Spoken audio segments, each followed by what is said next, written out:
Suami bilang lembur dadakan. Ternyata mobilnya malah berada di kos adikku. Ia tak tahu kalau aku diam-diam pasang tracker di mobilnya. Kulabrak saat itu juga hingga bikin mereka diusir. Angin malam berdesir pelan di luar jendela, menyelinap melalui celah-celahan yang tidak tertutup rapat oleh gorden tebal. Aku, Siska, duduk sendiri di sofa yang dulu kami pilih bersama. Warna biru laut karena Mas Vero bilang itu warna ketenangan. Ironis. Ketenangan itu kini terasa seperti ruang hampa yang luas, menyelimuti setiap sudut rumah kami. Jam di dinding menunjukkan pukul 10. Mas Vero seharusnya sudah pulang 2 jam yang lalu. Meeting klien dadakan. Sayang, pesan singkatnya tiba, dingin dan tanpa emoji seperti biasanya belakangan ini. Aku membalas dengan hati-hati. Oke, hati-hati di jalan. Makan sudah. Tidak ada balasan. Bukan kali pertama. Bulan lalu ada 3 meeting dadakan. Minggu lalu ada rekan kerja ulang tahun, jadi kami lanjut nongkrong sebentar. Alasan-alasannya selalu masuk akal, tapi naluriku sebagai perempuan, sebagai istri yang telah hidup serumah dengannya selama 5 tahun, bergetar hebat. Aku memandang sekeliling ruang keluarga.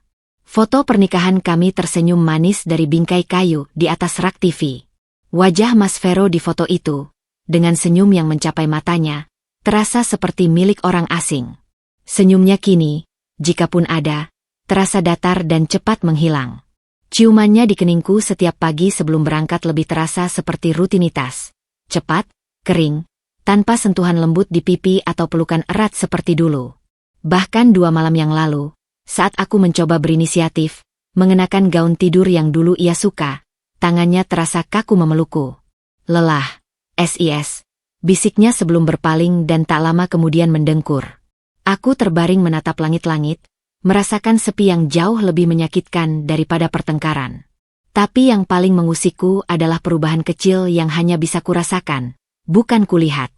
Cara ia lebih sering mematikan layar ponselnya ketika aku mendekat. Cara ia selalu membawa tas laptopnya kemanapun, bahkan ke kamar mandi. Dan yang terakhir, wewangiannya. Mas Vero selalu setia pada satu merek parfum Woody yang kusukai. Tapi beberapa kali belakangan, aku mencium sesuatu yang lain. Harum manis, floral, bukan seleranya, bukan seleraku. Aku bangkit dari sofa, berjalan ke dapur untuk membuat teh chamomile. Mataku tertuju pada kunci mobil tambahan yang tergantung di papan kecil dekat pintu. Toyota hitam itu, yang dulu kami beli dengan tabungan bersama, kini seperti menjadi ruang rahasianya. Istri yang baik harus percaya pada suaminya, bisik ibuku di kepalaku. Tapi ibuku tidak hidup di zaman di mana naluri seorang perempuan seringkali dicurigai sebagai drama atau kecemasan berlebihan. Ibuku juga tidak tahu betapa dinginnya kasur yang kami bagi. Gelas teh di tanganku terasa hangat, tapi tidak cukup untuk menghangatkan keraguan yang makin menggigil di dadaku. Aku ingat percakapan kami sebulan yang lalu, saat aku bertanya kenapa kami tidak pernah lagi mengobrol larut malam seperti dulu. Kita sudah tua, SIS. Bicara apa lagi? Kerja, tidur, ulangi. Jawabnya sambil mata tak lepas dari ponsel. Tapi kami baru menginjak usia 30-an. Bukan tua. Lalu mengapa pernikahan kami terasa seperti mesin tua yang kehilangan oli? Angin malam kembali berdesir, kali ini lebih kencang, seakan menyetujui kegelisahanku. Aku menempatkan gelas kosong di wastafel, menatap bayanganku sendiri di kaca jendela yang gelap. Wanita di balik kaca itu matanya penuh tanda tanya dan ketakutan. Cukup, bisikku pada bayanganku sendiri. Suaraku terdengar lebih tegas dari yang kuduga. Cukup meragukan dan menderita dalam diam. Aku tahu apa yang harus kulakukan. Besok, saat ia berangkat kerja, aku akan memasangnya. Sebuah tracker GPS kecil yang sudah kubeli online seminggu yang lalu, tersembunyi di laci bawah meja kerjaku, dibungkus rasa bersalah dan penyesalan yang kalah dengan kebutuhan untuk kebenaran. Bukan karena aku ingin menjeratnya, tapi karena aku butuh kepastian. Untuk membunuh keraguan, atau untuk mengkonfirmasi kekhawatiran terburukku. Apapun hasilnya, aku harus tahu. Agar aku bisa memutuskan langkah selanjutnya, memperbaiki yang retak, atau mengakhiri yang sudah patah. Dari luar, Terdengar deru mobil memasuki kompleks. Lampu mobil menyapu dinding ruang keluarga. Mas Vero pulang. Aku menarik napas dalam, menyiapkan senyum yang sama datarnya dengan yang akan ia berikan. Pertunjukan harus berlanjut. Untuk malam ini. Tapi di dalam hati, tekadku sudah mengeras seperti baja. Besok, pencarian kebenaran dimulai. Getaran pertama ini telah menjadi gemuruh yang tak bisa lagi kupendam. Pagi itu, matahari bersinar terlalu cerah untuk sebuah pengkhianatan yang akan kukonfirmasi. Mas Vero bersiap seperti biasa. Rutinitas yang seperti rekaman video yang diputar ulang setiap hari. Ia memakai jam tangan favoritnya, yang kupasangkan dengan cermat 2 tahun lalu di hari jadinya. Jangan lupa makan siang, Ver, kataku, mencoba membuat suaraku terdengar normal, seperti istri yang perhatian. Ia hanya melambaikan tangan. Tas laptop sudah tergantung di pundak. Iya. Tadi pagi ada email dari klien baru. Mungkin malam agak molor lagi. Molor lagi, kata-kata itu seperti jarum yang menusuk usus. Tapi aku hanya mengangguk. Senyum palsu terpampang di wajah. Dari balik tirai jendela dapur, aku mengawasi langkahnya menuju mobil Toyota hitam itu. Jantungku berdegup kencang, menciptakan irama panik di telingaku sendiri. Setelah mobilnya hilang dari pandangan, aku menarik napas dalam. Waktunya tiba. Tracker GPS kecil itu masih terbungkus rapi di dalam kotak hitam tak bernama. Aku membelinya dari toko online dengan akun palsu. Bayar dengan e-wallet yang tidak terhubung ke rekening bersama. Paranoia? Mungkin. Tapi lebih baik aman daripada terluka lebih dalam. Aku mengambil kunci cadangan mobil dari papan gantung. Telapak tanganku basah oleh keringat dingin. Ini gila, Siska. Bisik suara hati kecilku. Melanggar privasi suamimu sendiri. Tapi suara yang lebih keras membalas. Dia sudah melanggar janji pernikahanmu. Kau hanya mencari bukti. Mobil itu parkir di ujung jalan. Di tempat sewaan bulanan. Aku membukanya. Dan bau familiar. Campuran parfum Wodinya dan pengharum mobil beraroma vanila. Menyambutku. Bau yang dulu menenangkan. Sekarang terasa seperti lapisan tipis di atas kebohongan. Aku membungkuk, mencari tempat yang sempurna. Di bawah jok penumpang depan, ada celah kecil antara besi dan busa. Tempat itu tersembunyi dari pandangan, tidak akan terganggu saat jok disetel, dan magnet di tracker itu akan menempel kuat pada rangka besi. Dengan tangan yang sedikit gemetar, aku menempatkan benda kecil itu, memastikannya menempel sempurna. Aku menekan tombol power. Lampu kecil berkedip hijau sekali, lalu mati. Hidup. Aku keluar dari mobil, menguncinya kembali, dan berjalan pulang dengan langkah cepat. Perasaan bersalah menyesaki dadaku, tapi dibayangi oleh rasa penasaran yang lebih besar. Aku baru saja melangkah ke wilayah abu-abu dalam pernikahan. Tidak bisa mundur lagi. 3 hari berlalu seperti neraka yang dipermanis. Aku memantau aplikasi di ponselku secara obsesif. Pagi hari, titik merah bergerak dari rumah ke kantornya di Sudirman. Siang hari, ia ke restoran dekat kantor, mungkin makan siang. Pulang malam, titik merah bergerak sesuai rute normal. Tidak ada yang mencurigakan. Aku mulai merasa bodoh. Mungkin aku memang hanya istri yang paranoid. Mungkin semua perubahan itu hanya imajinasiku. Mungkin kami hanya memasuki fase datar dalam pernikahan. Dan aku merusaknya dengan kecurigaan tak berdasar. Malam ketiga, saat aku hampir memutuskan untuk mencopot tracker itu dan mengakui kegilaanku pada diri sendiri, sesuatu terjadi. Mas Vero mengirim pesan. SIS, maaf. Ada dinner mendadak dengan tim dari Jepang. Pulangnya mungkin larut. Jangan tunggu. Dinner. Larut malam. Aku membalas singkat, lalu membuka aplikasi tracker. Jantungku berhenti berdetak sejenak. Titik merah itu tidak bergerak ke arah hotel atau restoran mewah di pusat kota. Ia bergerak ke arah selatan, melaju cukup cepat di tol lingkar luar. Daerah yang tidak ada klien kantornya. Daerah yang hanya kukenal karena satu alasan, kos-kosan Alda. Alda, adik bungsuku yang berjarak 10 tahun. Manja, cantik, dan selalu melihat Mas Vero dengan mata berbinar-binar yang dulu kukira hanya kekaguman pada kakak ipar yang sukses. Kak Vero keren banget. Ya, Kak, bisa beli ini itu. ujarnya seringkali. Dan aku, si kakak bodoh, hanya tersenyum bangga. Dingin yang lebih tajam dari es merayap dari ujung kaki ke seluruh tubuhku. Tidak. Tidak mungkin. Pikiranku menolak. Alda darah dagingku. Mas Vero, suamiku. Mereka tidak akan. Tapi titik merah itu tidak berbohong. Ia berhenti di jalan yang terlalu familiar. Jalan di mana aku sering menurunkan Alda dengan barang belanjaannya. Di depan pagar kos-kosan berlantai 2 yang catnya sudah mulai mengelupas. Aku duduk terpaku di sofa, ponsel menggenggam di tangan yang kaku. Gambar-gambar tidak diundang muncul di kepalaku. Senyum Alda yang manis. Tawa Mas Vero yang belakangan jarang kudengar. Parfum floral yang bukan milikku. Meeting dadakan. Lembur. Dinner klien.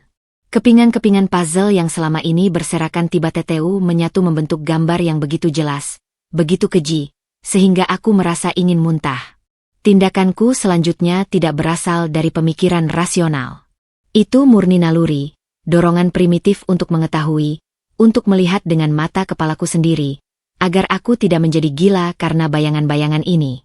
Kugrab jaket terdekat. Kunci mobilku, Honda Jazz kuning yang kubeli dengan bonus kerjaku, masih tergantung di pintu. Kakiku membawaku keluar rumah, masuk ke mobil, dan menyetir. Tanganku gemetar di setir. Tapi tekadku membatu. Aku harus melihat. Aku harus tahu. Perjalanan menuju kos Alda terasa seperti mimpi buruk yang dijalani dalam keadaan sadar. Setiap lampu merah terasa seperti penyiksaan. Setiap kilometer semakin mengencangkan simpul di perutku. Dan akhirnya, aku sampai.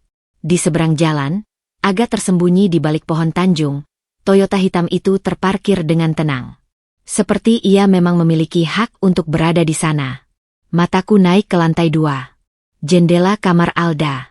Lampunya menyala. Tirai tipis digambar, tapi bayangan 2 orang terlihat samar-samar. Bergerak. Dekat. Napasku tersendat. Dunia di sekelilingku bergoyang. Ini benar-benar terjadi. Titik merah di ponselku bukan hanya sebuah sinyal. Ia adalah penanda kuburan bagi kepolosan, kepercayaan, dan semua yang kupikir suci dalam hidupku. Dengan langkah yang terhuyung-huyung, seperti orang yang terluka parah, aku keluar dari mobil. Dinginnya malam tidak kurasakan. Yang kurasakan hanya panasnya pengkhianatan yang membakar setiap sel dalam tubuhku. Aku menyeberang jalan, menuju pagar kos itu. Setiap langkah terasa berat, tapi tidak ada lagi yang bisa menghentikanku. Kebenaran ada di balik pintu itu. Dan aku akan membukanya. Sekalipun itu akan menghancurkanku. Kaki-kakiku seperti dijejali beton. Setiap anak tangga yang kutapaki menuju lantai 2 kos Alda berderit pelan. Suara yang sama sekali tak terdengar di tengah deru darah di telingaku. Bau apek karpet tua dan aroma masakan Indomie dari kamar-kamar lain memenuhi lorong sempit. Tapi aku tak peduli. Semua inderaku tertuju pada satu titik. Pintu kamar nomor 7 di ujung.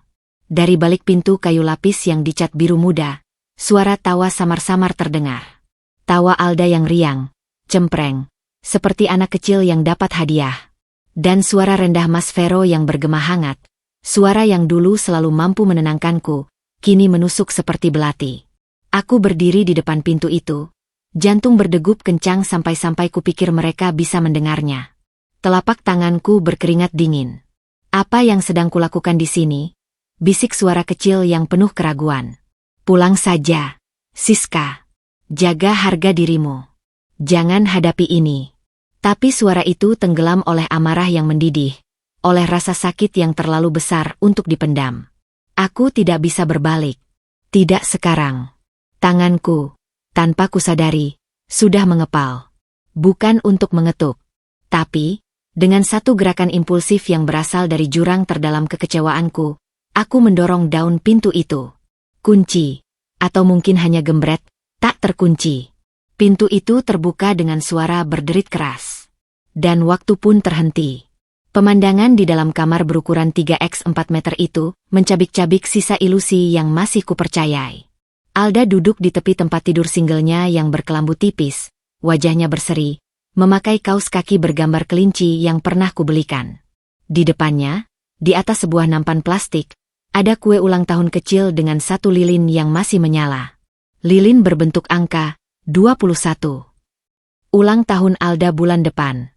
Mereka merayakannya lebih awal. Tapi bukan itu yang membuat napasku tercekat. Tangan kanan Mas Vero memegang tangan kiri Alda dengan erat, jari-jari mereka saling terkait.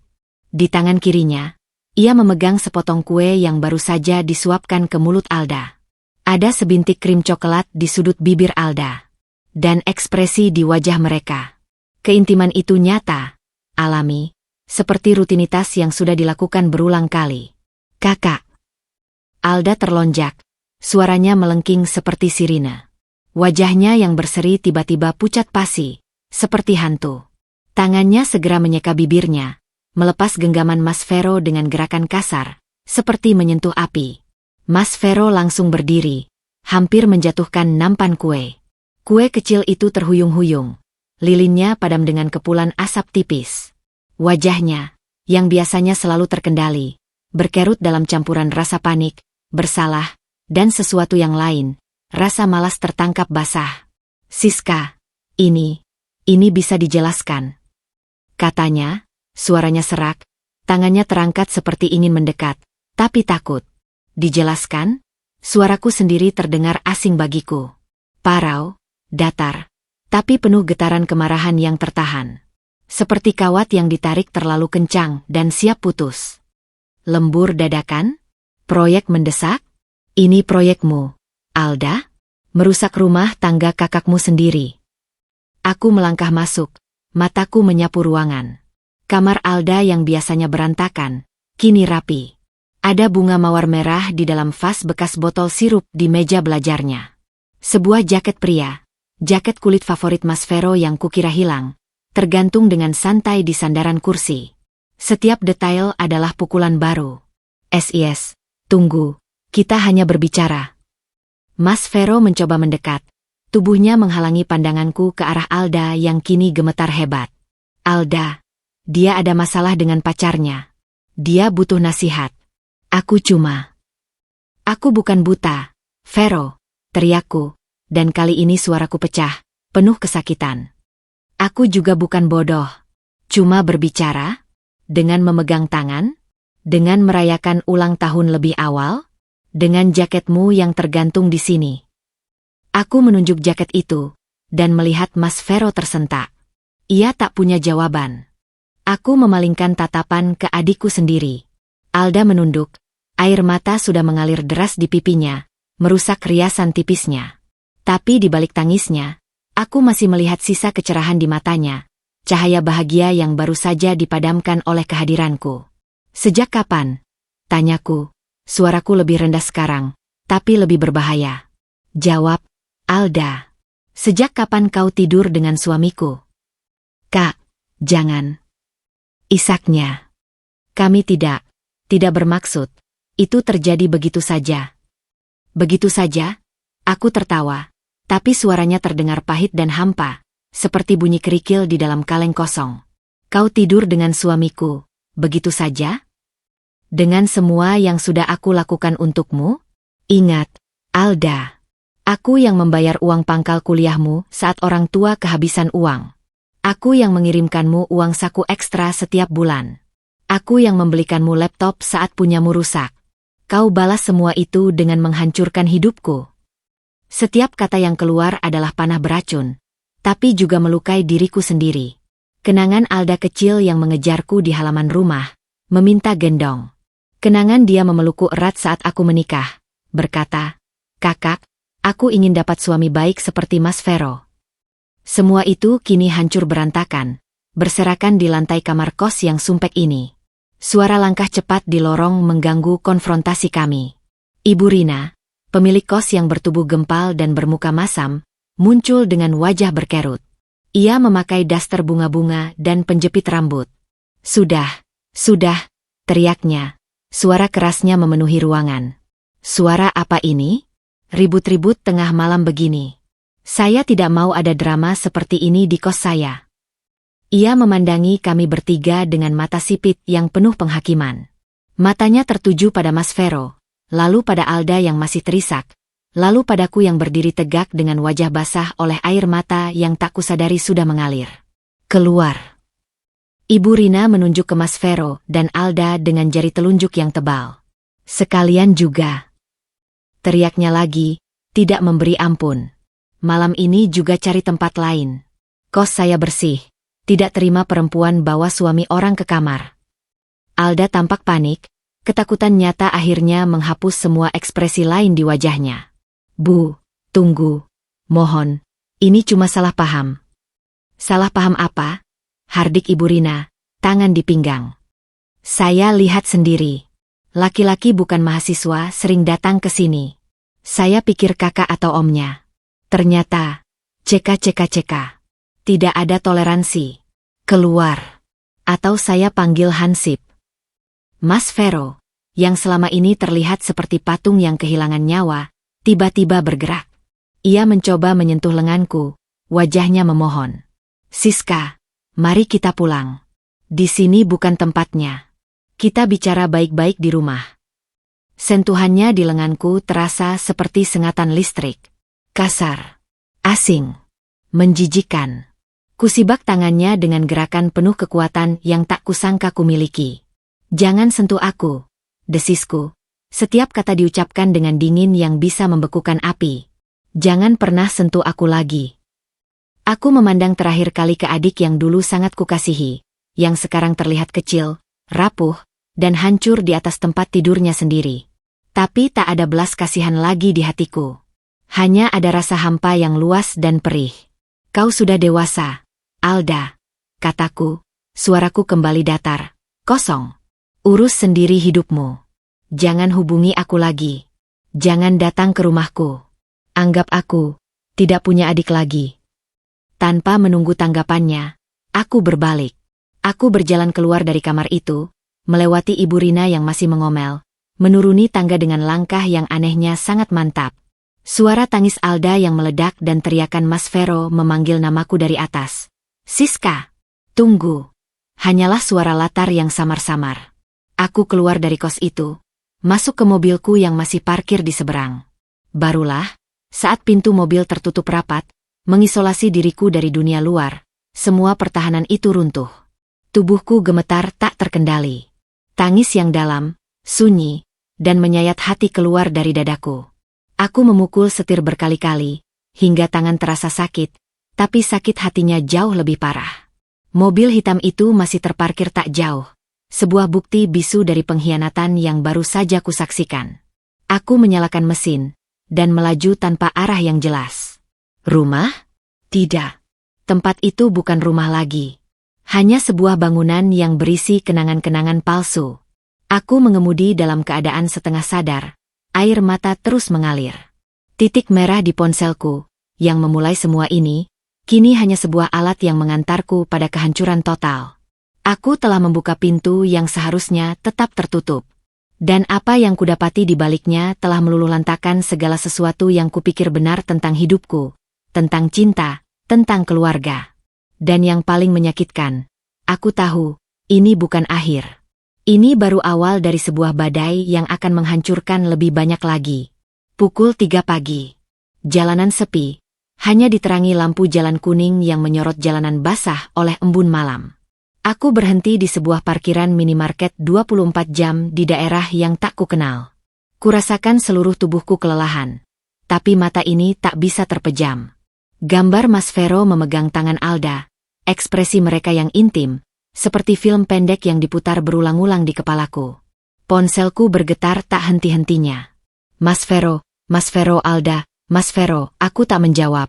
Aku matikan suaranya, biarkan getarannya saja yang menggerakkan telepon di atas jok penumpang, seperti seekor serangga yang sekarat.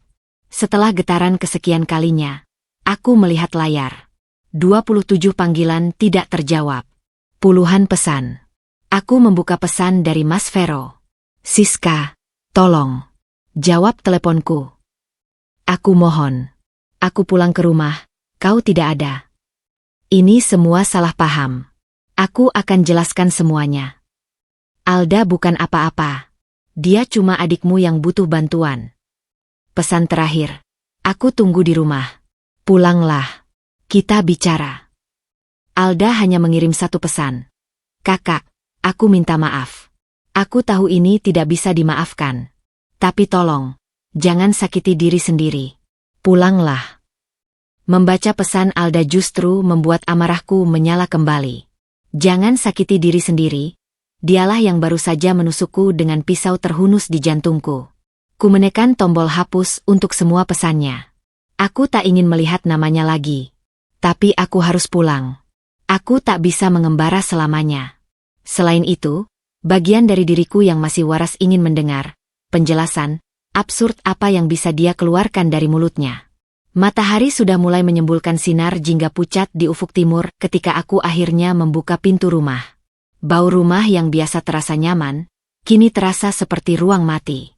Mas Vero duduk di kursi makan, dengan tubuh membungkuk, wajahnya tampak 10 tahun lebih tua. Matanya merah, ada bayangan hitam di bawahnya. Dia masih memakai baju yang sama seperti tadi malam, kusut. Di depannya, ada secangkir kopi yang sudah dingin. Dia melompat saat mendengar pintu terbuka. Siska, desisnya, suaranya serak. Aku melepas sepatuku dengan tenang yang tidak wajar, meletakkan tas, dan berjalan ke dapur tanpa memandangnya. Aku mengambil segelas air putih, meminumnya perlahan. Tubuhku haus, tapi jiwaku lebih haus lagi. Haus akan kejelasan, meski itu akan memperparah luka. Aku mendengarkan, kataku akhirnya, tanpa menoleh. Aku berdiri membelakanginya, menatap Sinki yang bersih. Coba jelaskan. Bagaimana caranya? Hanya berbicara, dan memberi nasihat, melibatkan merayakan ulang tahun, berpegangan tangan, dan jaketmu yang tergantung di kamarnya. Dia terdiam lama. Aku mendengar tarikan napas berat di belakangku. Ini, pertama kalinya, Siska. Aku bersumpah. Aku memutar badan, memandangnya langsung. Mataku yang bengkak bertemu dengan matanya yang penuh penyesalan panggung. Jangan bohong padaku, Vero. Satu lagi kebohongan, dan aku akan keluar dari pintu itu dan tidak pernah kembali. Jadi, katakan yang sebenarnya. Sejak kapan? Dia menunduk, kedua tangannya menutupi wajah. Suara yang keluar dari balik tangannya terdengar tertekan. 3 bulan yang lalu. 3 bulan. Bukan 3 hari. Bukan 3 minggu. 3 bulan, aku merasakan mual naik ke kerongkongan. Alda, dia datang ke kantorku. Bilang butuh bantuan bayar uang kuliah yang telat. Aku memberinya uang. Lalu dia mengajakku makan siang sebagai ucapan terima kasih. Lalu, dia mulai sering mengirim pesan. Curhat tentang pacarnya yang kasar. Tentang betapa kesepiannya di kos. Aku cuma ingin menjadi pendengar yang baik. Tapi lalu, dia tak bisa melanjutkan. Aku tahu kelanjutannya. Potongku, suaraku datar. Lalu kau merasa menjadi pahlawan. Lalu kau merasa lebih dihargai olehnya daripada oleh istrimu yang cerewet. Lalu kau merasa hidupmu yang membosankan ini mendapat warna baru. Benar. Dia mengangguk perlahan, masih tak berani menatapku. Aku tidak bermaksud. Aku terjebak, Siska. Itu hanya sekali.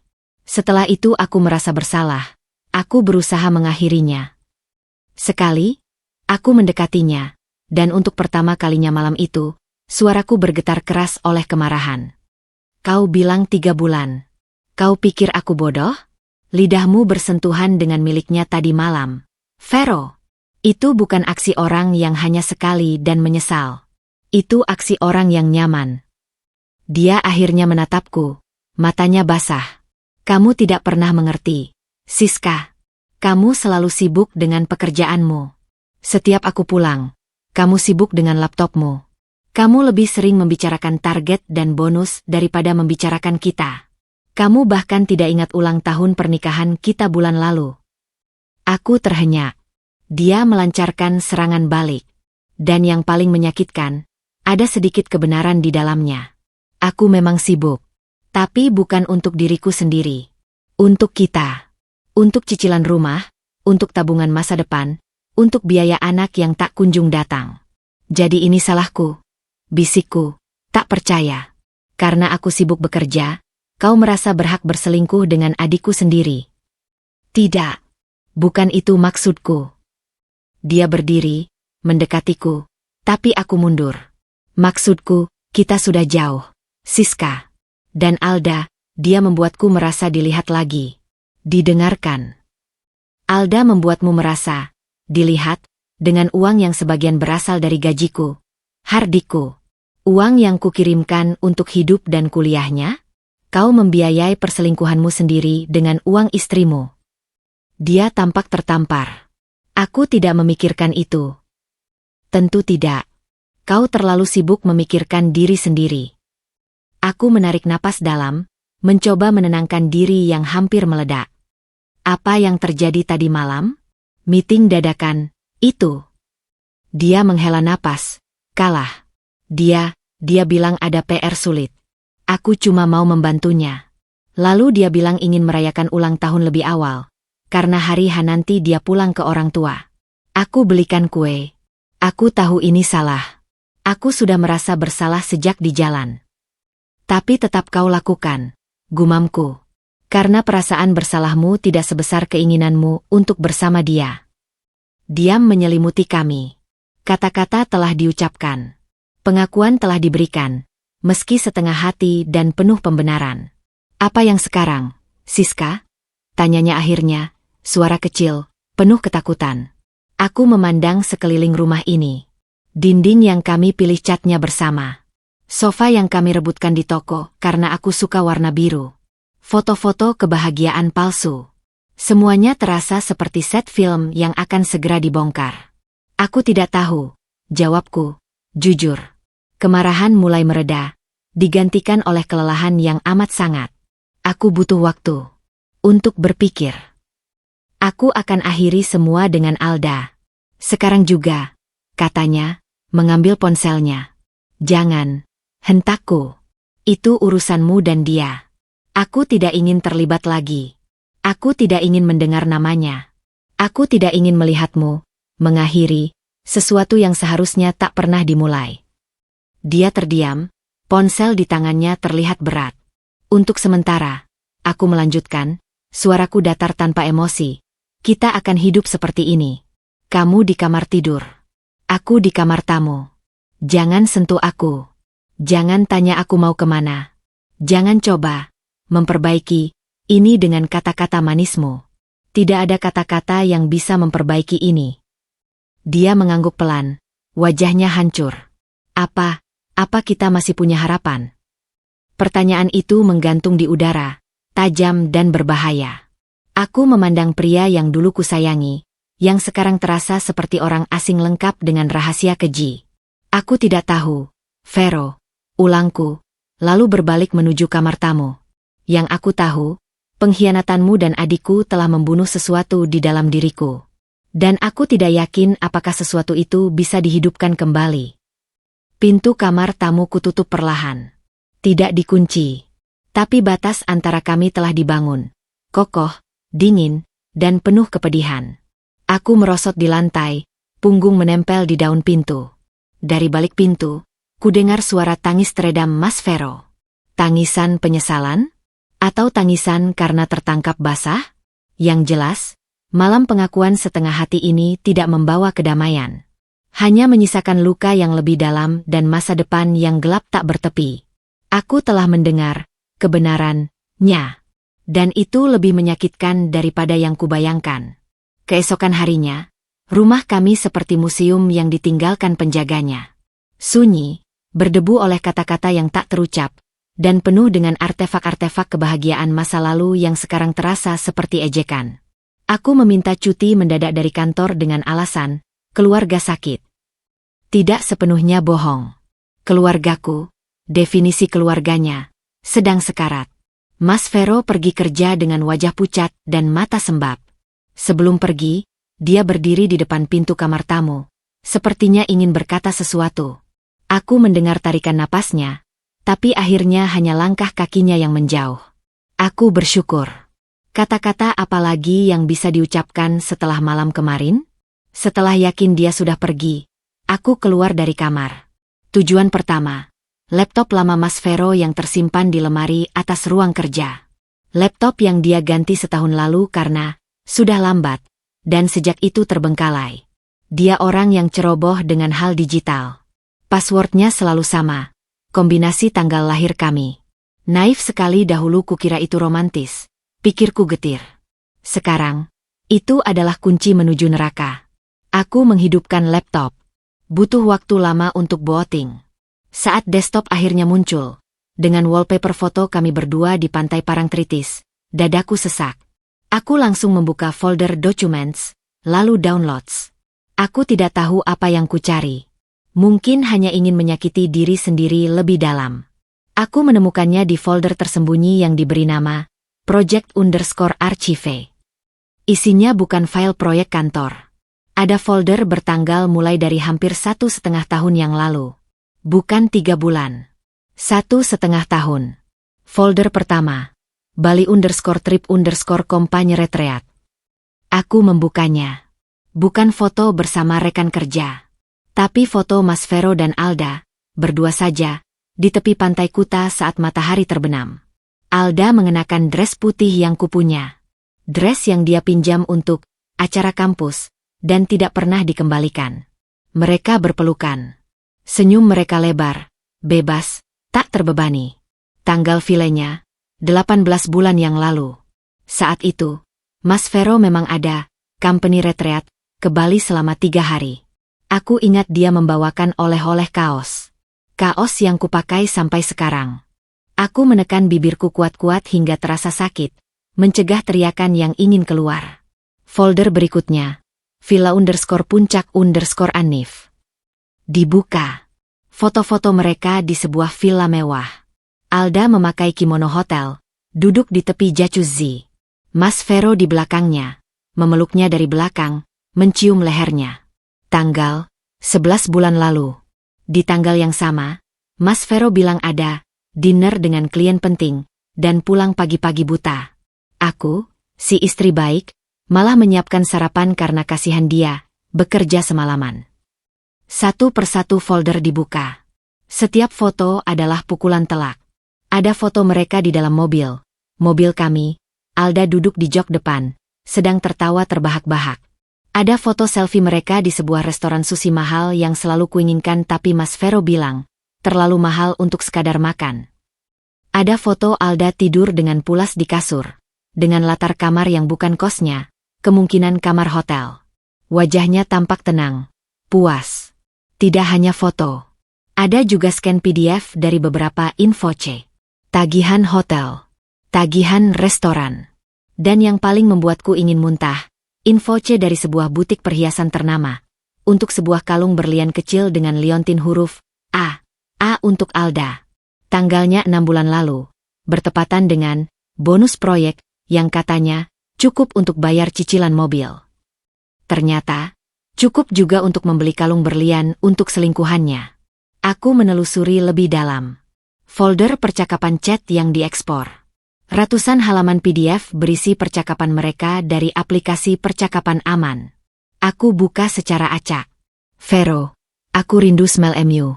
Parfum itu. Alda, aku beli khusus biar kamu ingat aku terus. Tapi jangan sampai Kak Siska nyium ya. Vero, dia gak pernah deket-deket gitu lagi. Aman. Kutukan nyaris keluar dari mulutku. Alda, uang buat semester ini habis. Ver. Aku takut gak bisa bayar. Vero, tenang. Sayang. Aku transfer besok. Bilang aja dapat beasiswa. Alda, makasih. Kamu paling baik. Kak Siska pelit banget. Dikasih uang dikit banget. Aku menarik napas dalam-dalam. Uang yang kukirimkan setiap bulan, uang saku, disebut dikit. Dan uang dari suamiku untuk biaya kuliahnya disebut beasiswa. Ironi yang keji. Percakapan paling anyar, seminggu yang lalu. Alda, ultahku sebentar lagi. Mau apaan dari kamu?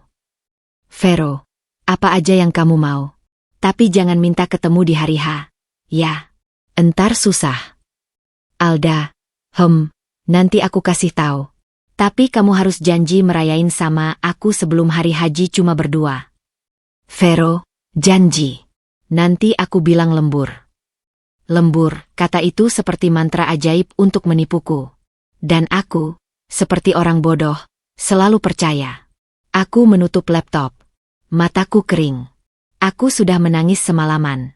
Sekarang, yang tersisa adalah rasa hampa yang dingin, dan sebuah kebenaran yang jauh lebih mengerikan daripada perselingkuhan 3 bulan sekali. Ini adalah hubungan yang telah dibangun dengan sengaja, dengan kebohongan berlapis, yang mencampur adukan uangku, kepercayaanku, dan darah dagingku sendiri. Alda bukan korban yang terjebak atau butuh perhatian. Dia aktor yang aktif, memanfaatkan kekaguman dan ketergantungan finansial. Dan Vero, dia bukan pria yang tersesat sesaat.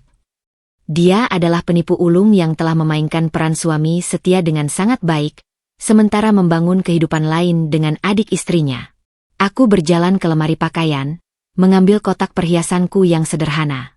Kalung mutiaraku, anting emas 22K pemberian ibuku, gelang perak. Tidak ada berlian dengan liontin. Aku melihat tagihan kartu kredit bersama yang biasanya kubayar. Aku buka arsip online-nya. Dengan teliti, kusaring transaksi dalam setahun terakhir. Dan temanku, beberapa transaksi di butik perhiasan itu, di restoran sushi, di hotel-hotel berbintang, di toko tas branded. Semua dengan nominal besar. Semua dengan catatan, business expense, atau client entertainment, oleh Mas Vero. Dia tidak hanya berselingkuh. Dia menggunakan uang rumah tangga kami, uang yang seharusnya untuk masa depan kami, untuk membiayai perselingkuhannya. Dia mencuri dari istri dan keluarganya sendiri, 2 kali lipat, secara emosional dan finansial. Aku duduk di lantai, punggung menempel dinginnya dinding. Informasi yang kudapat terlalu banyak, terlalu berat. Aku merasa dikhianati oleh 2 orang terdekatku dalam hampir setiap aspek. Cinta, kepercayaan, keluarga, dan keuangan. Ini bukan retakan. Ini adalah reruntuhan. Ponselku bergetar. Sebuah pesan dari Alda. Kak, aku mau ketemu. Aku mau jelasin semuanya dari sudut pandangku. Aku di kafe dekat kampus. Tolong. Dulu, mungkin aku akan langsung meluncur, penuh emosi, ingin mendengar penjelasan. Sekarang, setelah melihat proyek arsip mereka, setelah melihat senyuman mereka di Villa Puncak, setelah membaca chat mesra mereka, aku hanya merasa lelah. Penjelasan apa lagi yang bisa diberikan? Aku membalas, tidak perlu. Aku sudah melihat semua buktinya. Lebih dari yang kamu bayangkan. Jangan hubungi aku lagi. Aku mematikan ponselku. Dunia perlu menghilang sejenak. Aku memandang ke arah kamar tidur, tempat Mas Vero tidur. Tempat yang dulu menjadi tempat kami berbagi mimpi, sekarang hanya tempat dia menyimpan rahasianya yang busuk. Pengkhianatan ini bukan seperti pisau yang ditikamkan sekali. Ini seperti luka iris yang diberikan perlahan-lahan, berulang kali, selama 1,5 tahun, oleh 2 tangan berbeda, dengan senyuman di wajah mereka. Dan aku baru menyadari betapa dalam dan busuknya lukanya. Dengan tenaga terakhir, aku menyimpan semua file digital dari laptop itu ke flash disk terpisah. Lalu aku membuat backup di cloud pribadi dengan password baru. Ini bukan lagi tentang sakit hati. Ini tentang bukti. Tentang senjata. Tentang memastikan bahwa kebenaran yang sedemikian keji tidak bisa dibantah, dimanipulasi, atau dilupakan begitu saja. Diam-diam, dalam hati yang hancur berkeping-keping, sebuah tekad mulai bersemi. Bukan lagi tekad untuk mempertahankan pernikahan. Tapi tekad untuk memastikan bahwa pengkhianatan seluas dan sedalam ini tidak dibiarkan berlalu tanpa konsekuensi. Mereka telah bermain api dengan bermain di antara saudara. Sekarang, mereka harus merasakan panasnya.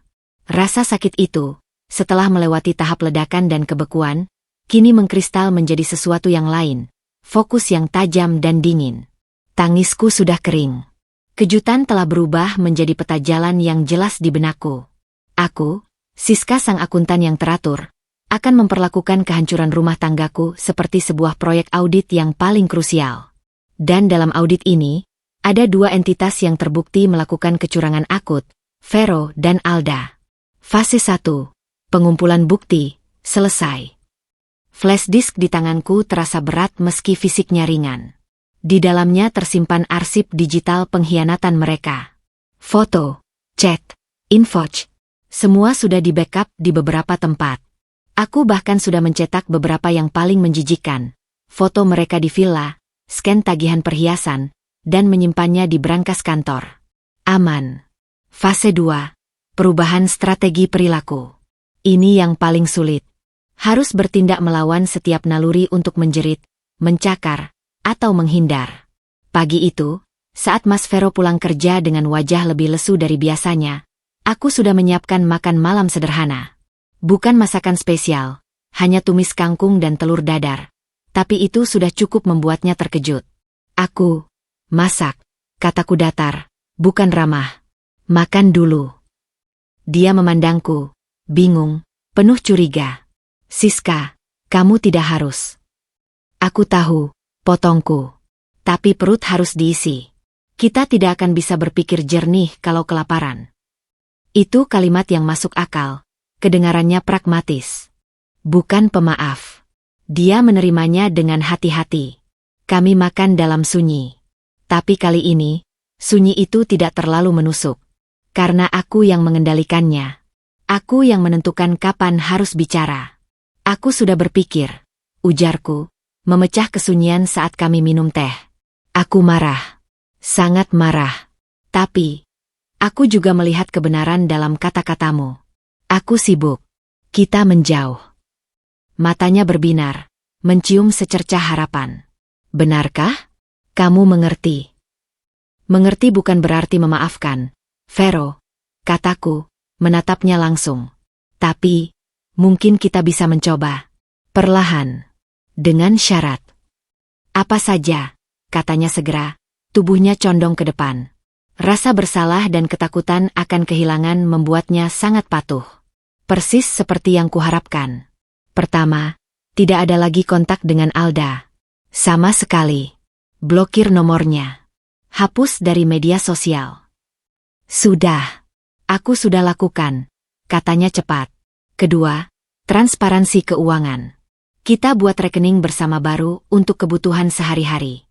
Transfer gaji kita masuk ke situ. Untuk pengeluaran pribadi, kita bicarakan. Dia sedikit ragu. Ini menyentuh wilayah sensitifnya. Kontrol atas uang, yang sebagian digunakannya untuk Alda. Tapi di hadapan, kesempatan kedua, ini, dia mengangguk. Oke. Setuju. Ketiga, kita konseling. Cari psikolog pernikahan. Dia mengangguk lagi, lebih mantap. Konseling terdengar seperti solusi orang waras. Dia tidak tahu bahwa untukku, ini hanyalah panggung untuk memastikan pengakuannya terdokumentasi oleh pihak ketiga, dan untuk membuatnya terus merasa, dalam proses perbaikan, sementara aku menjalankan rencanaku. Fase 3. Eksploitasi rasa bersalah. Dalam minggu-minggu berikutnya, aku memainkan peran, istri yang terluka tapi berusaha tegar, dengan sempurna. Aku tidak lagi mendesak, tidak lagi menangis. Aku terlihat kontemplatif, sedikit sedih, tapi kooperatif. Aku bahkan sekali memintanya memijat pundakku yang pegang. Sentuhan fisik terbatas yang membuatnya berpikir aku mulai meleleh. Rasa bersalahnya adalah mata uangnya. Dan aku membelanjakannya dengan hati-hati. Ver, laptop kantorku lemot. Bisa pinjam laptop lamamu yang di lemari? Buat aku kerja dari rumah besok. Pintaku suatu sore. Dia, yang sedang merasa ingin menjadi suami baik, langsung setuju. Iya, ambil saja. Passwordnya masih sama. Tentu saja masih sama. Dan tentu saja, dia lupa bahwa dia telah menyimpan arsip di sana. Atau mungkin dia pikir aku terlalu hancur untuk berpikir mencari bukti lebih lanjut. Kesalahan besar. Dia juga menjadi lebih mudah menyerah dalam hal keputusan keuangan. Saat aku bilang ingin membeli apartemen kecil sebagai investasi, dengan alasan, jadi kita punya aset lain selain rumah ini, dia hanya mengangguk. Saat aku mengusulkan agar sementara waktu, karena trauma, semua tagihan kartu kredit dan investasi dikelola sepenuhnya olehku agar tidak ada pengeluaran mencurigakan yang mengganggu pemulihan kita, dia menghela napas lalu menyetujui. Aku dengan santai memindahkan portofolio investasi kecil kami ke atas namaku sendiri, dan membekukan kartu kredit tambahan yang dia pegang. Fase 4. Pengintaian dan persiapan akhir. Aku melacak lagi tracker itu. Mobilnya sekarang hanya bolak-balik kantor dan rumah. Dia takut. Tapi aku juga memantau media sosial Alda. Dia tampak hancur. Postingan-postingan sedih, lirik lagu galau. Dia mencoba menghubungiku beberapa kali, menelepon, datang ke rumah saat Vero tidak ada. Aku tidak membukakan pintu. Aku hanya mengintip dari balik tirai, melihat adikku yang dulu manis itu terlihat lusuh dan bingung. Sebagian diriku sakit melihatnya. Sebagian lagi mengeras. Dia belum merasakan apa-apa dibandingkan rasa sakitku. Satu malam, saat Vero sudah tidur, dia sekarang tidur di sofa ruang keluarga. Sebagai bentuk penebusan, aku duduk di ruang kerja. Di depanku terbentang timeline rencana. 1. Serangan ke Alda, kirim bukti ke keluarga besar. Libatkan orang tua. Hancurkan dukungan sistem terdekatnya. Target, 1 minggu lagi. 2. Serangan ke Vero, kirim bukti kecurangan keuangan dan pelanggaran etik ke atasannya. Hancurkan karirnya. Target, 2 minggu. Bertepatan dengan audit internal di perusahaannya yang ku ketahui dari obrolannya. 3. Pengepungan finansial, pastikan semua aset berpindah atau terkunci. Siapkan gugatan cerai dengan klausul menguntungkanku. 4. Konfrontasi terakhir saat mereka sudah jatuh. Baru aku akan menghadapi mereka dengan semua kebenaran. Bukan untuk meminta penjelasan. Tapi untuk menunjukkan bahwa aku tahu segalanya, dan aku yang menang. Aku mengetik sebuah draft email untuk orang tua dan keluarga besar di ponselku. Dingin, faktual, disertai lampiran foto yang tak terbantahkan. Tanganku tidak gemetar. Hanya jemariku yang terasa dingin. Di luar, angin malam berdesir. Mobil hitam Vero terparkir di depan, tidak bersalah dalam diamnya. Tracker kecil di dalamnya sudah menyelesaikan misinya. Sekarang, giliranku.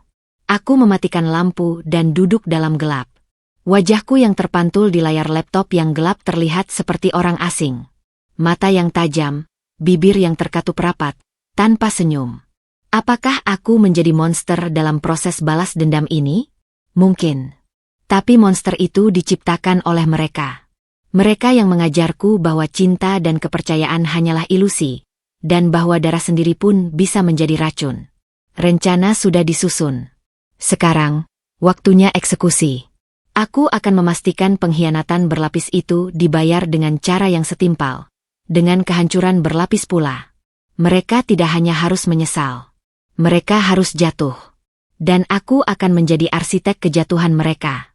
Minggu itu adalah minggu terberat dalam hidupku sejak malam di kos Alda.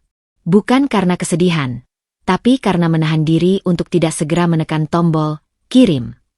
Rencana itu matang di kepalaku seperti buah beracun yang berat. Aku tahu konsekuensinya akan dahsyat, tidak hanya untuk Alda, tapi untuk seluruh keluarga, terutama orang tua kami di kampung. Tapi setiap kali keraguan menyelinap, aku membuka folder foto di laptop. Foto mereka tertawa di pantai Bali, foto kalung berlian dengan liontin, dan keraguan itu pun lenyap digantikan oleh amarah yang membatu. Hari hanya kupilih dengan sengaja, Minggu pagi. Saat biasanya keluarga besar saling menelepon, berbagi kabar. Aku ingin dampaknya maksimal, langsung, dan tanpa bisa disembunyikan.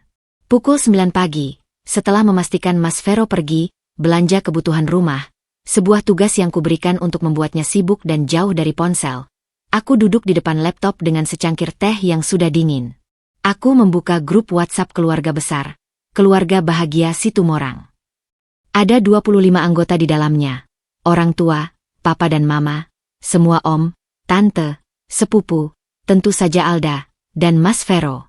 Aku sendiri sudah jarang mengetik di grup itu sejak peristiwa malam itu. Kehadiranku hanya diam-diam menyimak. Sekarang, waktunya bersuara. Tanganku menari di atas keyboard, mengetik pesan dengan tenang yang tidak mencerminkan badai di dalam dada. Aku tidak menggunakan kata-kata emosional atau caci maki.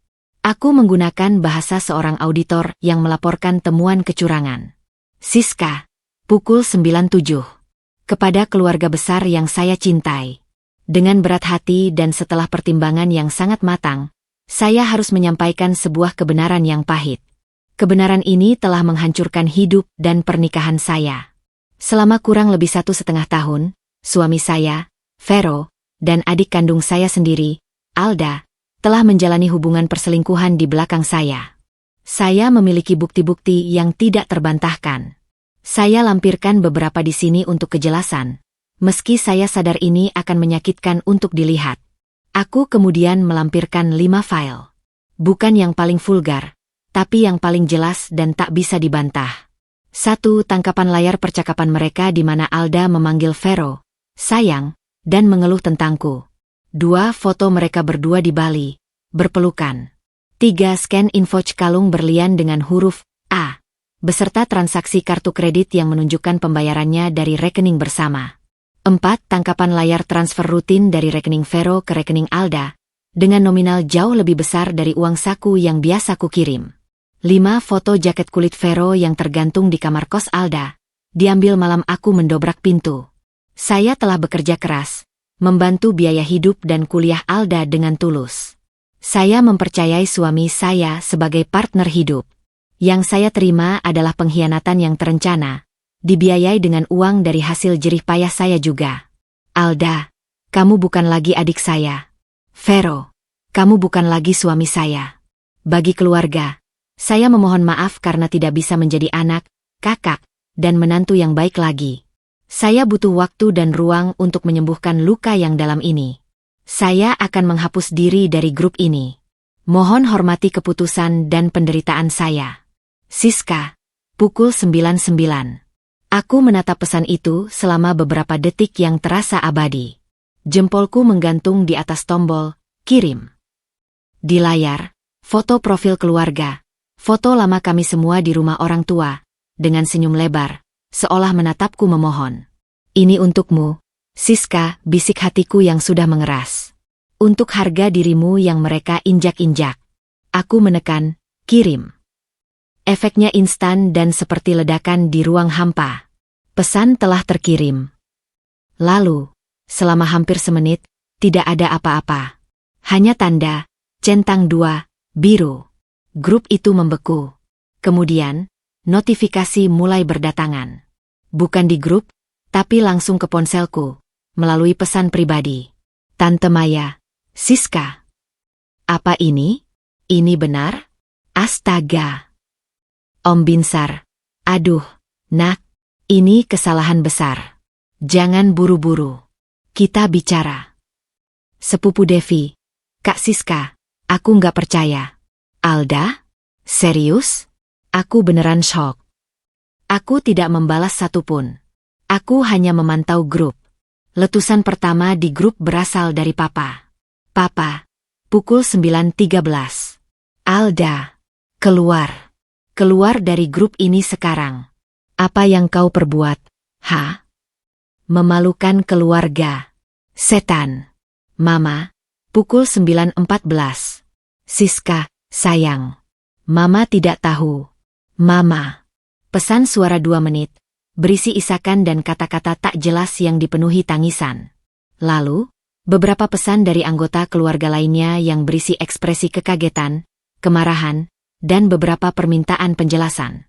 Tidak ada satupun yang membela Alda. Tidak ada. Aku melihat profil Alda di grup.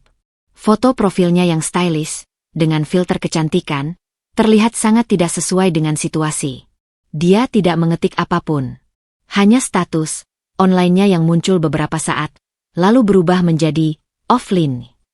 Kemudian, notifikasi, Alda telah meninggalkan grup. Beberapa menit kemudian, ponselku berdering. Nama, Alda, berkedip di layar. Aku biarkan berdering sampai berhenti. Dia menelepon lagi. Dan lagi. Lalu beralih ke pesan suara. Aku putar pesan suara pertama, volume pelan. Kakak. Kak, tolong. Kenapa kakak lakukan ini? Aku hancur. Semua orang tahu. Tolong hapus pesan itu. Suaranya terisak, panik, nyaris histeris. Pesan suara kedua. Aku minta maaf. Aku minta maaf. Tapi jangan diumbar ke keluarga gini. Sekarang papa marah besar. Mama nangis-nangis. Pesan suara ketiga hanya berisi tangisan yang meledak-ledak. Aku menghapus semua pesan suaranya tanpa mendengarkan sampai habis. Mataku tetap kering. Aneh, Tapi aku merasa kosong. Seperti menyaksikan sebuah drama di televisi, bukan hidupku sendiri. Tak lama, ponselku berdering lagi. Kali ini dari Papa. Aku mengambil napas dalam dan menjawab. Halo, Pak. Siska. Apa benar itu? Suara Papa menggema, penuh amarah dan rasa sakit yang tak terbendung. Benar, Pak. Semua bukti ada di saya. Astaga. Astaga. Aku tidak percaya. Anak perempuanku sendiri. Dengan menantu. Suaranya terputus-putus. Kudengar Mama menangis histeris di latar belakang. Mama Emu. Dia. Mama kenapa? Pak? Tanyaku. Kekosongan di dadaku tiba-tiba digantikan kecemasan. Dia teriak-teriak, pegang dadanya. Lalu lemas. Siska. Sekarang dia duduk limbung. Nafasnya berat. Aku takut. Pak, bawa Mama ke puskesmas. Sekarang. Atau telepon dokter langganan. Teriakku, naluri sebagai anak mengalahkan segalanya untuk sesaat. Aku. Iya. Aku telepon dokter dulu. Siska. Anakku. Suara Papa pecah. Maafkan kami. Maafkan orang tuamu yang telah gagal mendidik anak. Ini bukan salah Papa. Kataku, suaraku tiba-tiba serak. Ini salah Alda dan Vero. Urus Mama dulu, Pak. Kabari saya. Telepon pun putus. Aku terduduk. Bom yang kutungkus telah meledak, dan serpihannya mengenai orang yang paling tidak bersalah, Mama. Rasa bersalah yang luar biasa menyesakiku. Tapi di sisi lain, bisikan dingin di kepalaku berkata, ini konsekuensi. Alda yang harusnya menanggungnya. Dia yang membuat Mama seperti ini. Sekitar setengah jam kemudian, Papa mengirim pesan singkat. Dokter sudah datang. Tensi Mama tinggi sekali. Dia disuntik penenang dan disuruh istirahat total. Jangan ada berita buruk. Dokter bilang shock berat. Aku membalas, jaga Mama, Pak. Aku menyesal harus menyampaikan seperti ini. Kamu benar, Nak. Kebenaran harus disampaikan. Tapi sakit. Ini terlalu sakit. Aku mematikan ponselku. Suara deru mobil di luar tiba-tiba terdengar keras. Mas Vero pulang. Wajahnya pucat pasi. Matanya liar. Di tangannya, ponselnya menyala. Siska. Apa yang kau lakukan? Teriaknya begitu masuk. Grup keluargaku bom. Ponselku dibanjiri telepon dan pesan. Papamu marah besar. Alda nelpon sambil teriak-teriak. Katanya Mama Emu jatuh sakit. Aku memandangnya dengan tenang yang menakutkan. Aku hanya menyampaikan kebenaran. Vero, seperti yang kau minta dulu. Jelaskan. Nah, aku sudah menjelaskan. Kepada semua pihak yang berkepentingan. Tapi kenapa seperti itu? Kenapa harus diumbar? Dia menjatuhkan tubuhnya di kursi, kepala ditundukkan ke tangannya. Karena pengkhianatanmu bukanlah urusan privat kita saja. Vero, jawabku perlahan. Kau melibatkan adikku. Kau melibatkan uang keluarga. Kau melibatkan semua kepercayaan yang diberikan keluargaku padamu. Jadi, mereka berhak tahu. Dan mereka semua tahu sekarang. Dia mengangkat wajahnya, penuh keputusasaan. Apa yang kita perbuat sekarang? Kita tidak melakukan apa-apa. Koreksiku. Kamu yang harus menghadapi konsekuensinya. Aku sudah selesai dengan bagianku, mengatakan yang sebenarnya. Kau menjadi sangat kejam, Siska. Terdiam sejenak, aku lalu berjalan mendekatinya, menatapnya langsung. Kejam? Kau dan Alda mengadakan pesta ulang tahun romantis sementara aku menunggu di rumah dengan sandwich. Kau membelikannya kalung berlian dengan uang hasil jerih payah kami berdua.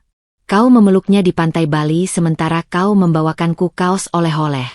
Kau bilang siapa yang kejam? Dia tak bisa menjawab. Hanya bisa memandangku dengan ketakutan yang makin dalam. Seperti baru menyadari bahwa wanita yang dihadapinya bukan lagi Siska yang mudah dimanipulasi dengan maaf dan alasan. Bom pertama sudah jatuh. Vero, bisikku. Sebelum berbalik menuju kamar. Bersiaplah. Perang baru saja dimulai. dan di balik pintu kamar, barulah aku membiarkan tubuhku gemetar. Untuk Mama. Untuk keluarga yang kacau balau. Untuk diri kecilku yang dulu yang percaya pada cinta dan ikatan darah. Tapi air mata tetap tidak keluar.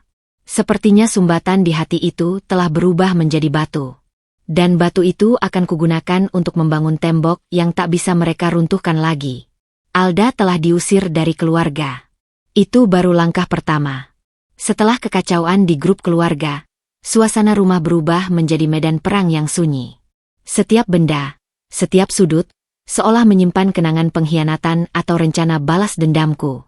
Vero berjalan seperti zombie, ponselnya terus-menerus bergetar dengan telepon dari keluarga yang marah atau, yang lebih sering, dari Alda yang kini putus asa. Dia tidak lagi menjawab. Aku melihatnya sekali menghapus semua chat dengan Alda, wajahnya penuh kengerian. Rasa takutnya kini bukan lagi karena ketahuan, tapi karena konsekuensi yang mulai merayap mendekat. Aku, di sisi lain, tetap menjalankan peranku sebagai istri yang berusaha bertahan. Aku memasak meski tidak banyak dimakan. Aku mencuci baju meski membenci sentuhan pakaiannya. Aku bahkan bertanya tentang pekerjaannya, dengan kepura-puraan yang begitu halus. Proyek tol lingkar luar itu selesai kapan, Ver? Katanya mau audit internal ya akhir bulan ini. Tanyaku suatu malam saat kami duduk berjauhan di ruang makan. Dia mengangguk lesu, menyendok nasi tanpa semangat. Iya. Tim audit eksternal datang minggu depan. Bos lagi panik, soalnya ada beberapa faktur yang belum jelas. Semoga lancar saja, kataku, pura-pura tidak tertarik. Tapi di dalam, detak jantungku berdesing. Audit eksternal, itu kata kuncinya. Selama berminggu-minggu aku menyelidiki laptop lamanya, aku tidak hanya menemukan bukti perselingkuhan. Sebagai akuntan, mataku terlatih mencium sesuatu yang aneh. Dan ada beberapa file tersembunyi di folder yang sama dengan foto-foto mesra mereka. File Excel dengan password sederhana, masih kombinasi tanggal lahir kami, berisi catatan penggelembungan biaya proyek, markup material, dan faktur dari vendor fiktif. Jumlahnya kecil-kecil, tapi jika ditotal dalam setahun, mencapai ratusan juta.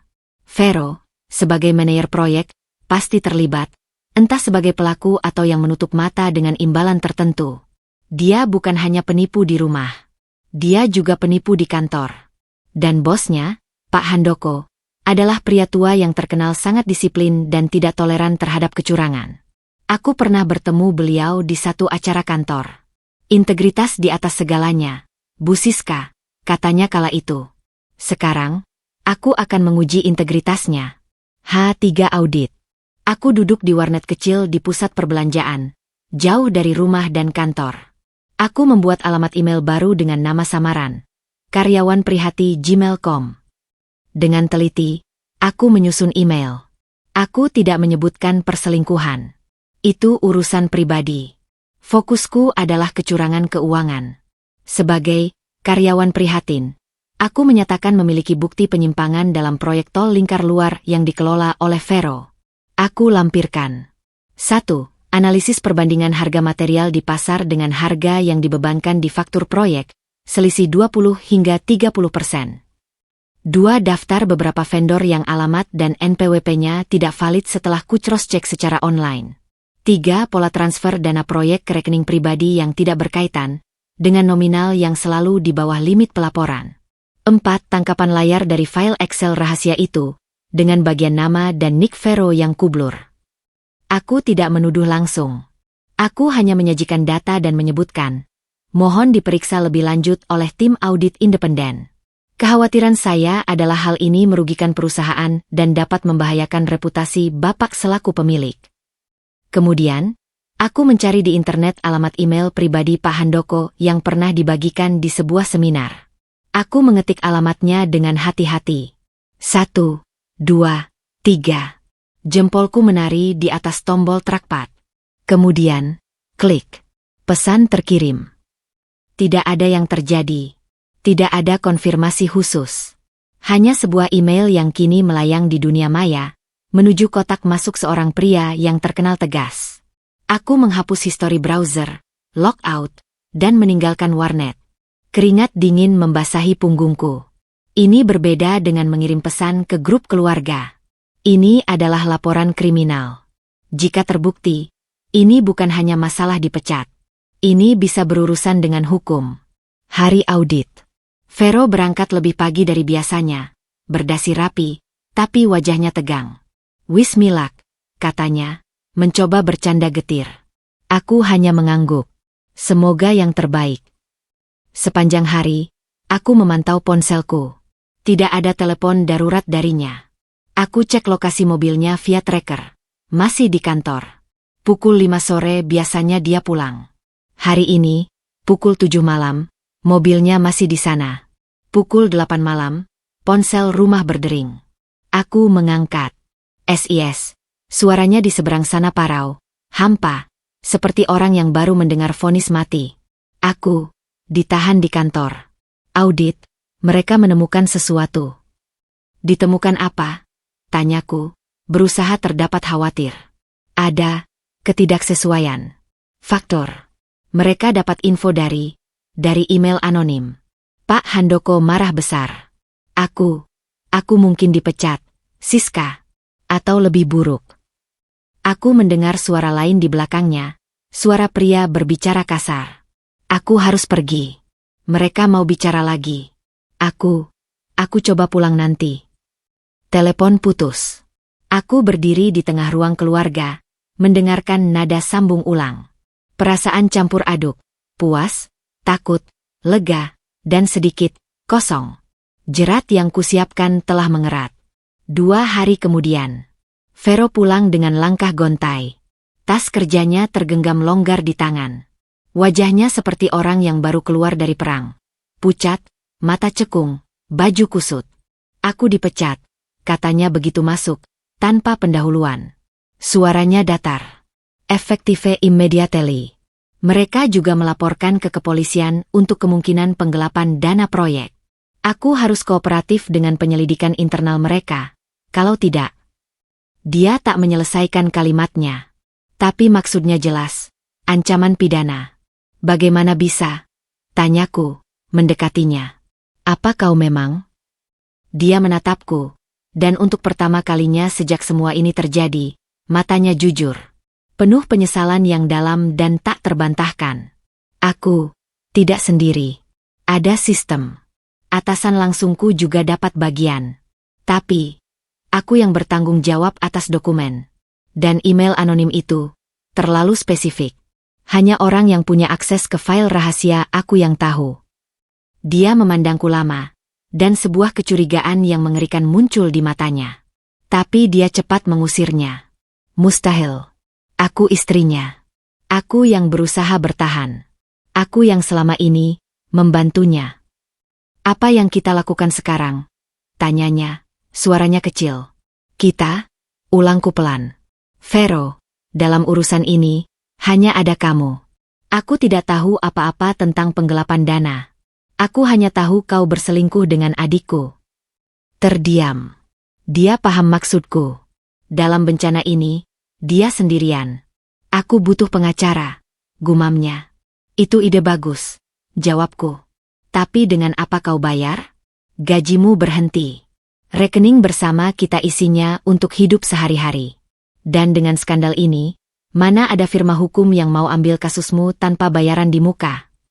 Dia menatapku, makin pucat. Dia baru menyadari betapa terperangkapnya dia. Karir hancur. Reputasi hancur. Kemungkinan besar berurusan dengan hukum. Dan secara finansial, dia sekarang bergantung padaku sepenuhnya.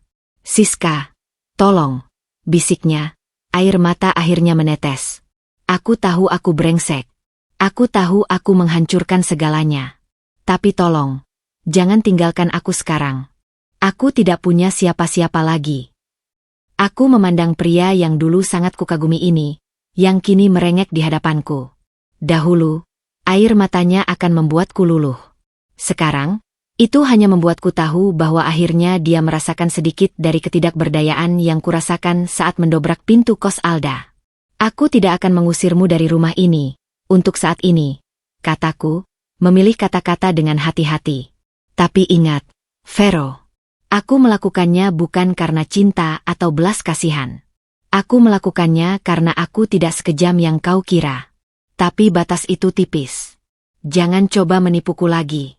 Jangan coba mengakses uang kita tanpa seizinku. Fokus urus masalah hukummu. Itu satu-satunya prioritasmu sekarang.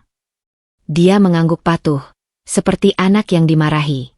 Kekuasaannya sebagai suami, sebagai pencari nafkah, sebagai pria yang dihormati, telah lenyap seketika.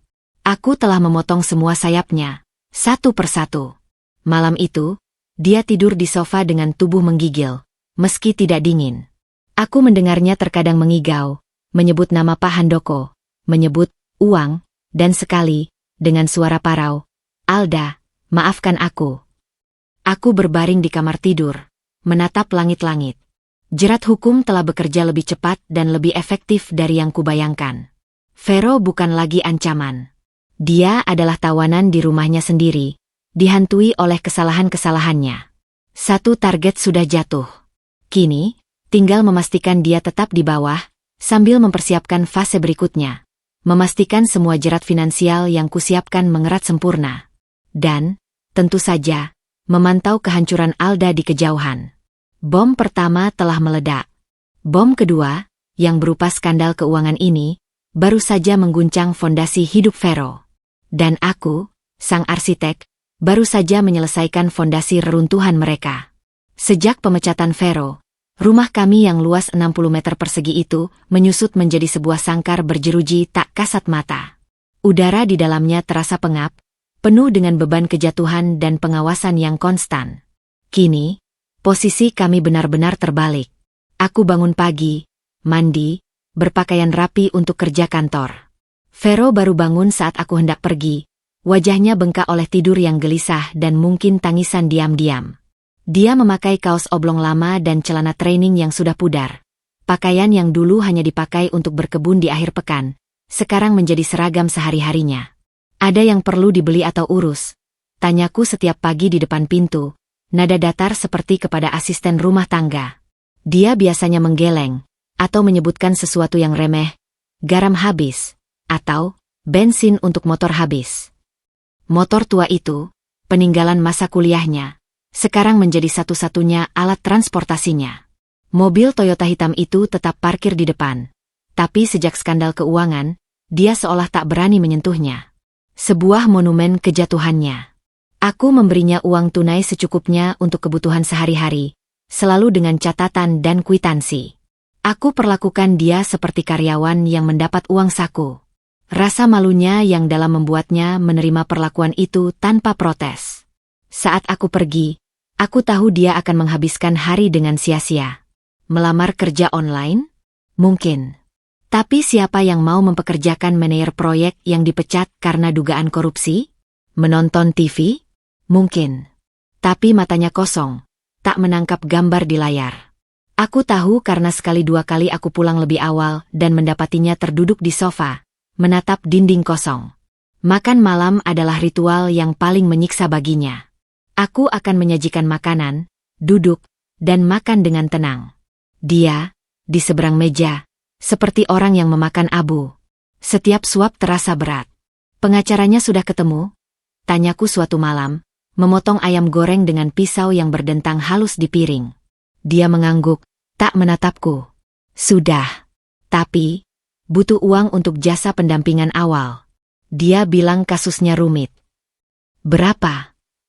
15 juta. Aku menghela napas, berpura-pura mempertimbangkan. "Rekening kita tidak bisa untuk itu, Fer. Itu uang darurat. Dan untuk urusan hukum pribadimu." Aku mengangkat bahu. "Kau harus cari cara lain." "Tapi aku tidak punya cara lain." Suaranya mendadak meninggi, penuh keputusasaan. "Aku sudah coba pinjam ke teman. Mereka semua menghindar. Seperti aku penyakit." "Memang," kataku dingin. "Kau punya penyakit. Namanya pengkhianatan dan kecurangan. Orang takut tertular." Dia terdiam, mengatupkan mulutnya rapat-rapat. Aku melihat urat di pelipisnya berdenyut.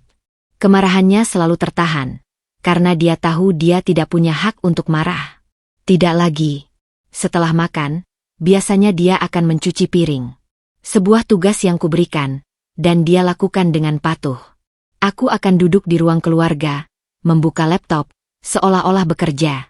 Padahal, terkadang aku hanya memantau pergerakan Alda di media sosial atau membaca berita tentang investigasi kasus korupsi di perusahaan kontraktor. Suatu malam, saat dia sedang mencuci piring, terdengar suara pecah. Sebuah piring tergelincir dari tangannya. Dia berdiri membeku, menatap pecahan keramik di lantai basah seperti melihat nasibnya sendiri. Maaf, gumamnya. Bersihkan, perintahku, tanpa bangkit dari tempat duduk. Hati-hati jangan sampai tangan terluka. Biaya berobat tambahan lagi. Dia membungkuk, memunguti pecahan satu persatu dengan tangan gemetar. Aku melihat punggungnya yang dulu tegak, sekarang membungkuk seperti orang tua. Sebagian diriku merasa ngeri dengan kekejamanku sendiri. Tapi sebagian lain mengingatkanku pada gambar dia dan Alda tertawa di jacuzzi, sementara aku makan malam sendirian di rumah. Minggu-minggu berlalu dan sangkar itu semakin sempit baginya. Dia mulai menunjukkan gejala kecemasan akut. Sering terbangun tengah malam, berjalan mondar-mandir di ruang tamu. Aku mendengarnya dari kamarku. Kadang dia bicara sendiri. Harus bagaimana? Atau, ini semua salahku. Aku membiarkannya. Itu adalah bagian dari hukumannya. Untuk merasakan sendiri betapa pahitnya rasa terperangkap, ketakutan akan masa depan, dan kerontangan harga diri. Suatu hari, aku sengaja menemukan beberapa brosur lowongan kerja serabutan yang kutaruh di atas meja makan. Driver ojol, security mall, cleaning service, pekerjaan yang sangat jauh dari gelar sarjana teknik dan titel manajernya dulu. Dia melihat brosur itu, wajahnya berubah merah lalu pucat. Apa ini maksudmu, Siska? Pilihan, Vero. Kau butuh uang. Untuk pengacara, untuk hidup. Gajiku cukup untuk kita berdua hidup pas-pasan. Tapi tidak untuk membiayai pertahanan hukummu. Kau harus mandiri. Jadi kau ingin aku, Vero Aditya, jadi office boy? Suaranya bergetar. Aku ingin kau bertanggung jawab. Koreksiku. Dulu kau punya pilihan. Setia atau selingkuh, jujur atau korup. Kau pilih yang mudah dan menyenangkan. Sekarang pilihannya lebih keras. Bangkit dari keterpurukan dengan kerja keras, atau tenggelam dalam kesombonganmu yang sudah usang. Dia meremas brosur itu, lalu melemparkannya ke lantai. Tapi sehari kemudian, saat aku pulang kerja, kudapati brosur itu sudah rapi di atas meja lagi, dengan salah satu lowongan, driver ojol, dilingkari dengan pensil. Dia melamar. Proses wawancara online-nya kudengar dari balik pintu. Suaranya rendah, malu-malu menjawab pertanyaan tentang pengalaman kerja sebelumnya. Saya, dulu di bidang konstruksi. Tapi sekarang sedang tidak bekerja. Butuh penghasilan. Ketika dia diterima, sebuah kemewahan untuk posisi itu, dia memberitahuku dengan wajah yang tak tahu harus malu atau lega. Aku mulai besok. Shift pagi. Bagus, pujiku singkat. Jangan lupa hitung bensin dan makan siang. Jangan sampai penghasilan habis untuk operasional. Esoknya, dia berangkat sebelum subuh dengan motornya yang sudah dibersihkan. Aku melihat dari jendela saat dia mengenakan jaket berlambang aplikasi, mengikat helm dengan gerakan kaku. Sebuah kejatuhan yang nyata dan publik. Orang-orang yang mungkin pernah dia pimpin atau segani, bisa saja memesannya dan menyadari siapa dia.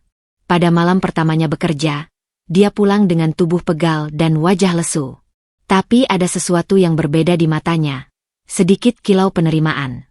Mungkin kerja fisik yang melelahkan itu justru menghalau hantu-hantu di pikirannya sejenak. Dia duduk di kursi makan, menghitung recehan hasil hari pertamanya. Tidak banyak. Cukup untuk bensin dan sedikit lebih. Bagaimana? Tanyaku. Kaki pegel. Jawabnya sambil memijit-mijit pahanya. Tapi, lumayan. Itu adalah kata, lumayan, pertama yang kudengar darinya dalam waktu lama. Aku mengangguk, lalu kembali ke laptopku. Di dalam sangkar kehinaan yang kubangun untuknya, dia mulai belajar merangkak. Tapi aku tak akan membiarkannya terbang lagi. Tidak pernah. Sangkar ini, rumah kami, akan selamanya menjadi pengingat baginya tentang apa yang hilang karena pilihannya sendiri. Dan bagiku, ini adalah benteng di mana aku, sang sipir, memegang kendali penuh. Setiap jeruji terbuat dari kebohongannya, pengkhianatannya, dan sekarang, kejatuhannya sendiri. Informasi tentang Alda datang kepadaku bukan lagi melalui cekikan atau teriakan di telepon, tapi melalui jaringan bisik-bisik keluarga yang meski telah kuputus, masih menyisakan saluran-saluran kecil.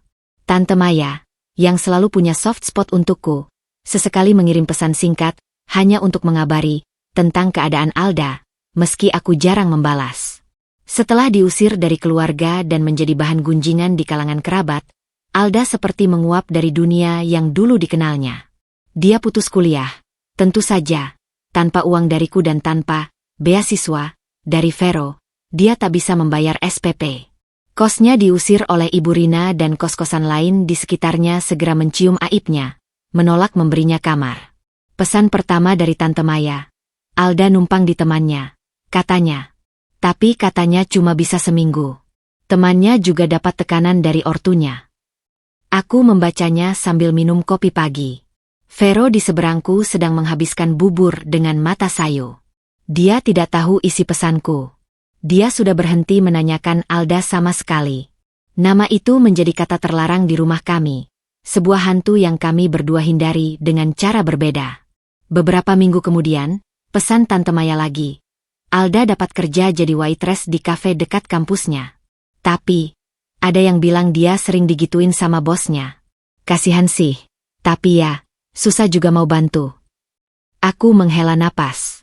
Alda yang manja, yang terbiasa uang saku datang mudah, kini harus berhadapan dengan kerasnya hidup. Sebagian diriku, bagian yang masih mengenali dia sebagai adik kecil yang minta digendong, merasa pedih. Tapi bagian yang lebih besar, yang terluka parah, bergumam, biarkan. Biarkan dia merasakan sesuap nasi yang harus diperjuangkan dengan air mata, seperti rasa sakit yang kualami karena dikhianatinya. Lalu, diam selama sebulan. Aku sibuk dengan pekerjaanku dan dengan pengawasan terhadap Vero. Hidupku berjalan dalam ritme yang dingin dan teratur. Sampai suatu sore, ponselku berdering. Bukan dari Tante Maya, tapi dari nomor yang tidak dikenal. Biasanya aku tidak menjawab, tapi sesuatu, mungkin naluri, membuatku mengangkat. Halo? Kakak? Suara di seberang sana parah. Serak. Seperti habis menangis berhari-hari atau mungkin sakit. Tapi aku masih mengenalinya. Alda. Aku diam. Nafasku tertahan. Kakak, tolong dengerin aku. Sebentar aja. Pintanya, suaranya pecah. Aku udah jatuh. Aku tahu ini semua salahku. Aku brengsek. Aku tai. Tapi tolong, aku hamil. Dunia berputar sesaat. Hamil, kata itu menggema di telingaku. Aku gak tahu harus ngapain. Bos kafe itu, dia janji mau bantu, tapi sekarang dia kabur. Bilang itu bukan anaknya. Aku gak punya duit buat periksa, apalagi buat. Dia terisak keras, suaranya tersendat-sendat. Aku cuma bisa nelpon kakak. Aku gak punya siapa-siapa lagi. Papa gak mau terima telepon. Mama, kata Tante Maya. Mama masih sakit-sakit. Kak Vero, dia pasti benci aku sekarang. Tolong, Kak. Aku minta maaf. Aku nyesel. Tolong selamatin aku. Isakannya menyayat. Itu nyata. Kepanikan, ketakutan, dan penyesalan yang dalam terdengar tulus. Ini bukan lagi drama seorang anak manja. Ini teriakan minta tolong seorang perempuan yang terjebak dalam lubang yang dia gali sendiri. Hati kecilku bergejolak. Dia adikku. Darah dagingku. Dia sedang hancur, hamil, sendirian. Tapi kemudian, mataku tertuju pada dinding di depan. Seolah-olah aku bisa melihat tembus ke ruang tamu, di mana Vero sedang duduk lesu menonton TV. Aku teringat foto mereka di villa. Teringat chatnya di mana Alda memanggil Vero, sayang, dan mengataiku pelit. Teringat senyuman puas mereka di atas kue ulang tahun kecil itu. Rasa sakit itu datang kembali, menyelimuti belas kasihan yang baru saja muncul. Alda, suaraku keluar, dingin dan rata, mengejutkan diriku sendiri. Kau pikir sakitku hanya sementara? Kau pikir setelah menghancurkan pernikahan dan kepercayaanku, setelah membuat mama sakit, kau bisa menelepon dan meminta tolong, dan semuanya akan baik-baik saja? Dia terdiam, hanya isakan yang terdengar. Kau dewasa sekarang. Seperti yang kukatakan dulu. Kau pilih tidur dengan suami orang, dengan suami kakakmu sendiri. Kau pilih menerima uang dan hadiah darinya, dengan senyuman manismu. Sekarang, kau harus menghadapi konsekuensi dari pilihan-pilihan itu. Sendirian. Tapi aku gak kuat, Kak, teriaknya, putus asa. Aku mau mati aja. Jangan, potongku cepat, meski suaraku masih keras. Jangan kau tambah dosamu dengan bunuh diri. Kau hamil. Ada bayi tak bersalah di dalam dirimu. Itu tanggung jawabmu sekarang. Bukan tanggung jawabku, atau mama, atau siapapun. Apa yang harus aku lakukan? Bisiknya, seolah berbicara pada dirinya sendiri. Urus sendiri, jawabku, meski tenggorokanku serasa terikat kawat. Pergi ke puskesmas. Mereka bisa bantu. Cari organisasi yang bantu perempuan hamil. Bekerja lebih keras. Itu hidup yang kau pilih, Alda. Jalani. Kakak, benci banget sama aku ya. Suaranya nyaris tak terdengar. Aku menarik napas dalam. Pertanyaan itu menggantung. Benarkah aku membencinya? Atau rasa sakit dan pengkhianatan itu telah mengubah cinta menjadi sesuatu yang mati rasa, yang tak bisa lagi memedulikan? Aku tidak punya energi lagi untuk membencimu, Alda. Akhirnya ku jawab, jujur. Aku juga tidak punya energi untuk menyayangimu lagi. Untukmu, aku sekarang kosong. Kosong. Jadi jangan harapkan apapun dariku. Ini telepon terakhir kita. Sebelum dia bisa membalas, sebelum air mataku yang tiba-tiba menggenang bisa jatuh, aku menekan tombol merah. Ponsel jatuh dari tanganku. Tubuhku gemetar hebat. Adegan itu, Alda kecil tertawa di pangkuanku. Alda remaja meminjam gaunku. Alda dewasa dengan senyum manisnya, bercampur dengan gambarnya yang sedang hamil, ketakutan, sendirian. Aku menangis. Untuk pertama kalinya sejak memulai misi balas dendam ini, air mataku mengalir deras, sunyi, dan penuh konflik. Tangisan untuk adik yang hilang, untuk bayi yang tak berdosa, untuk diri sendiri yang telah menjadi begitu keras hingga bisa menolak permintaan tolong darah dagingnya sendiri. Vero masuk ke kamar, mungkin mendengar suara tangisku. Dia berdiri di pintu, wajahnya bingung. Siska? Kau baik-baik saja? Keluar, teriakku. Suaraku parau dan penuh amarah yang tiba-tiba meledak padanya. Keluar dari sini. Ini semua salahmu juga. Dia mundur, ketakutan, dan menutup pintu. Aku merangkul diri sendiri, menggigit tangan untuk menahan isakan. Apa yang telah kulakukan? Apakah aku menjadi monster yang lebih kejam dari mereka? Membiarkan adikku sendiri, yang hamil dan putus asa, tenggelam? Tapi ketika rasa panik dan penyesalan itu mereda, gambaran lain muncul. Gambaran Alda yang dengan sengaja memancing Vero. Alda yang menikmati hadiah-hadiah mahal. Alda yang tersenyum puas dalam pelukan suamiku. Dia bukan korban tak bersalah. Dia adalah rekan aktif dalam pengkhianatan ini. Dan sekarang, dia merasakan konsekuensinya. Apakah kehamilannya itu karma? Mungkin. Tapi bayi di dalamnya tidak bersalah.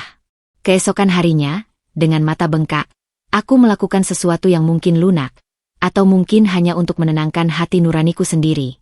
Aku mentransfer sejumlah uang, cukup untuk pemeriksaan dasar dan beberapa minggu hidup sederhana, ke rekening lama Alda yang masih kuingat. Tidak disertai pesan apa-apa. Biar dia menebak-nebak. Biar dia tahu bahwa bantuan, jika ada, tidak akan datang dengan mudah atau dengan kasih sayang lagi. Itu hanya sebuah transaksi tanpa hati dari seorang saudara yang sudah mati rasa. Aku tidak pernah tahu apakah dia menerima uang itu atau tidak. Aku memblokir nomornya setelah transfer. Pesan Tante Maya berhenti datang. Alda benar-benar menghilang dari radarku. Tapi di malam-malam sunyi, bayangannya, seorang perempuan muda, hamil, dan sendiri, kadang menghantuiku.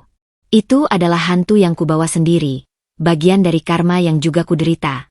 menjadi orang yang bisa begitu tega, demi melindungi sisa-sisa diriku yang telah hancur.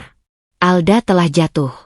Dan dalam proses menjatuhkannya, aku merasa sebagian kemanusiaanku ikut terjatuh bersamanya. Itulah harga balas dendam. Terkadang, kita mengorbankan potongan jiwa kita sendiri untuk memastikan orang lain menderita. Waktu terus berjalan, dan sangkar yang kutempatkan untuk Vero perlahan-lahan bukan lagi sekadar penjara fisik, melainkan juga psikologis. Dia sudah menjadi bayangan dari dirinya yang dulu. Kerjanya sebagai driver ojol membuatnya kurus dan hitam oleh terik matahari. Namun ada suatu ketenangan putus asa dalam matanya, seperti tahanan yang telah menerima nasibnya. Namun, sifat aslinya, kecerdikan dan keinginan untuk mengontrol, tidak pernah benar-benar padam. Itu hanya tertidur, menunggu kesempatan. Kesempatan itu datang saat tagihan dari firma hukum yang menanganinya mulai menumpuk. Pengacaranya yang ambisius, Pak Rendra, mendesak untuk segera melakukan langkah-langkah ofensif dalam menghadapi tuntutan perusahaan. Itu butuh biaya besar, dan Vero tahu aku tidak akan memberikannya dengan mudah. Aku mulai melihat tanda-tandanya. Dia lebih sering tertidur di sofa sambil memegang ponsel, tapi matanya melirik ke arahku saat aku membuka laptop untuk mengurus keuangan. Suatu kali, saat aku sedang mandi, aku meninggalkan laptop di meja makan dalam keadaan sleep mode. Saat kembali, posisinya agak bergeser. Tidak banyak, tapi cukup untuk membuat alarm di kepalaku berbunyi. Dia mulai mencoba bertanya dengan cara yang halus. "SIS, investasi kita di reksadana itu masih jalan, ya? Performanya bagus nggak akhir-akhir ini?"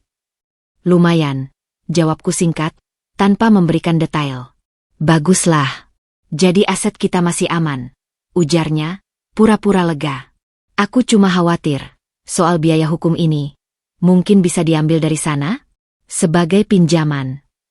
"Tidak," tolakku tegas. "Itu untuk masa tua kita. Aku tidak akan mengorbankan masa depanku untuk kesalahan hukummu." Ekspresinya berkerut, tapi dia mengangguk patuh. Namun, matanya yang tiba-tiba berbinar sesaat sebelum menunduk membuatku waspada. Malam itu, aku memeriksa laptopku dengan teliti. Tidak ada yang tampak berubah. Tapi sebagai orang yang teratur, aku punya cara. Aku membuat folder tersembunyi berisi file dummy dengan nama, aset_investasi_ lengkap, yang dilindungi password yang mudah ditebak, tanggal lahir ibuku.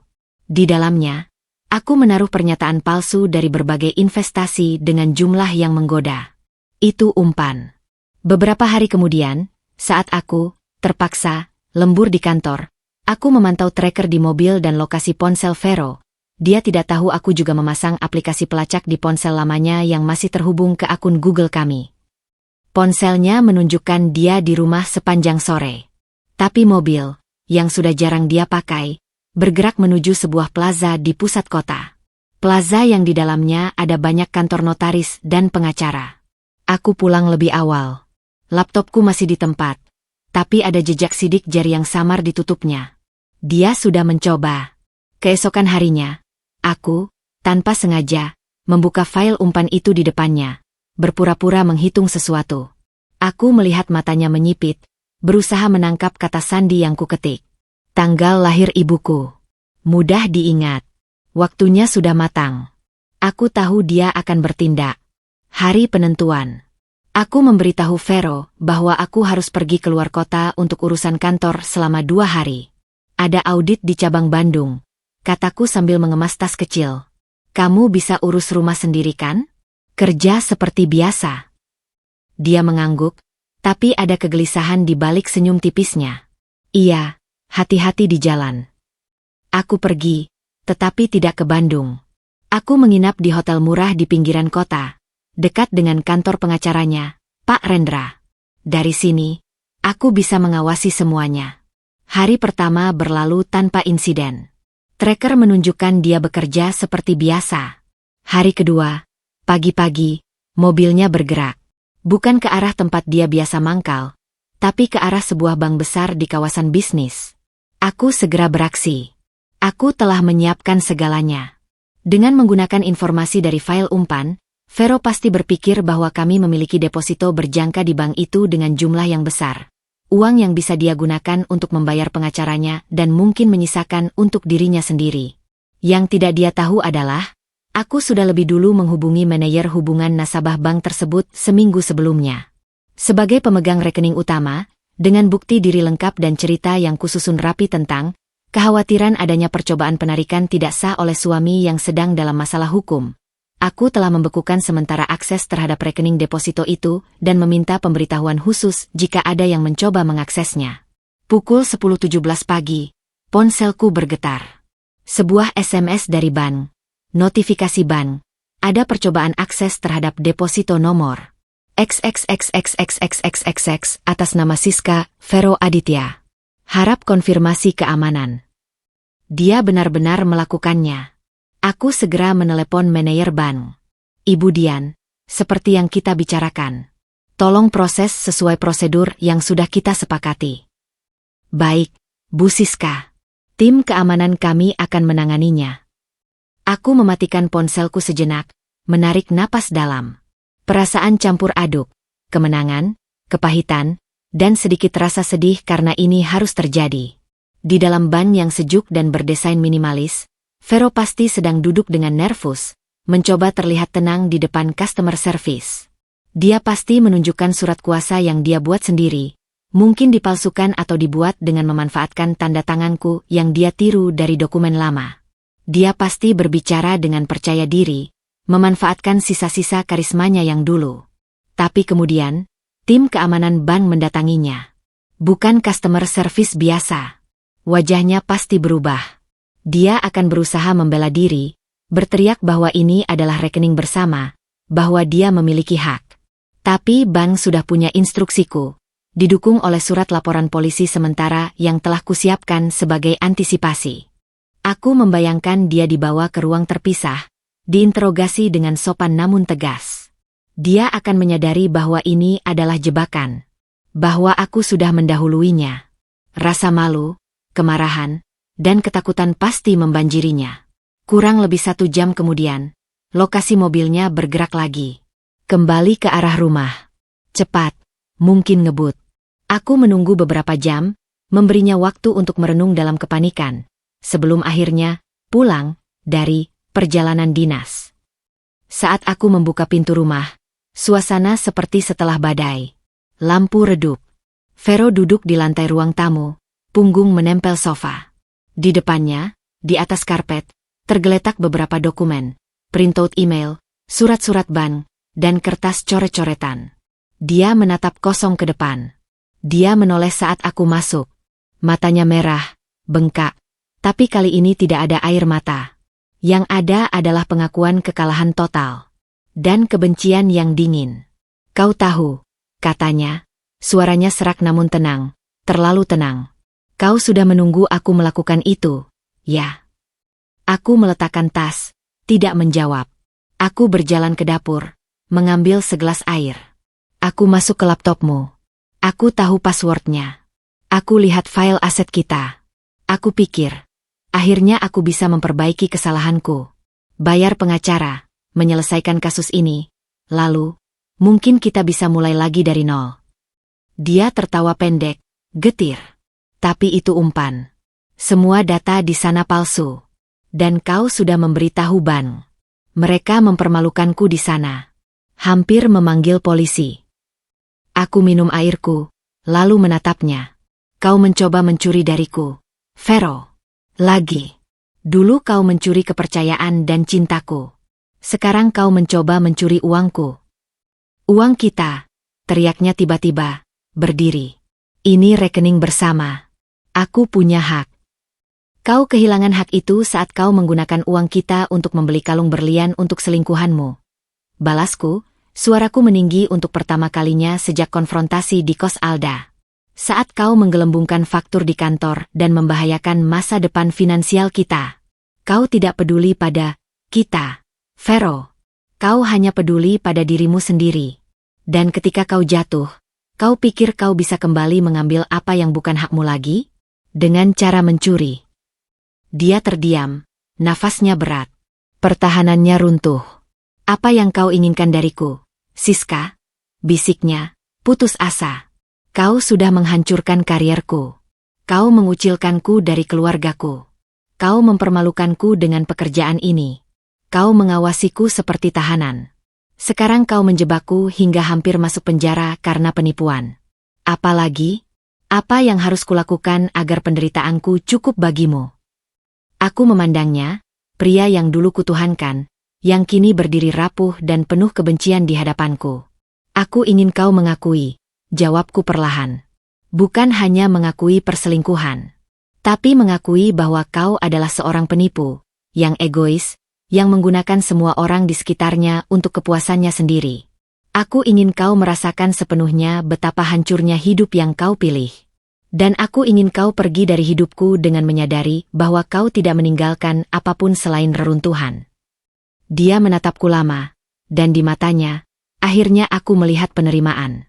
Penerimaan bahwa permainan ini sudah berakhir, dan dia kalah total. Kau benar, gumamnya, suaranya hampa. Aku sudah hancur. Dan kau telah menjadi sesuatu yang menakutkan, Siska. Balas dendammu telah mengubahmu menjadi monster yang lebih dingin dan terhitung daripada diriku yang brengsek. Kata-katanya menyentakku. Tapi aku tidak membantah. Besok, kataku, mengalihkan pembicaraan. Kau akan keluar dari rumah ini. Ambil barang-barang pribadimu saja. Mobil akan ditarik oleh leasing besok siang. Aku sudah menghentikan pembayarannya. Rekening bersama akan aku tutup. Surat cerai sudah aku siapkan. Pengacaraku akan menghubungimu. Dia mengangguk, seperti robot. Dan Alda? Apa yang kau lakukan padanya? Tanyakan sendiri pada dirimu. Tapi dia sudah jatuh lebih dulu darimu. Sekarang, permainan benar-benar usai. Aku berbalik, menuju kamar. Malam itu, aku mendengar dia berkemas. Suara lemari dibuka, kotak-kotak digeser. Suara itu berlangsung hampir sepanjang malam. Pagi harinya, saat aku keluar, dia sudah berdiri di pintu dengan sebuah koper besar dan sebuah tas ransel. Dia memandang rumah ini untuk terakhir kalinya, lalu menatapku. Apakah pernah ada cinta, Siska? Atau semuanya hanya ilusi? Pertanyaan terakhirnya. Aku memandang mata yang sama yang dulu membuatku jatuh cinta. Pernah, jawabku jujur. Tapi kau yang membakarnya sampai habis, dan aku yang mengubur abunya. Dia mengangguk pelan, lalu membuka pintu dan melangkah keluar. Tanpa menengok lagi. Aku berdiri di balik pintu yang tertutup, mendengar langkah kakinya menjauh, lalu suara motor yang menyala dan perlahan menghilang. Permainan akhir telah dimenangkan.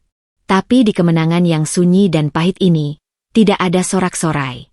Hanya ada ruang kosong yang luas, dan seorang perempuan yang bertanya pada dirinya sendiri. Siapa yang sebenarnya tersisa di balik semua rencana dan balas dendam yang telah dijalankan dengan sempurna ini?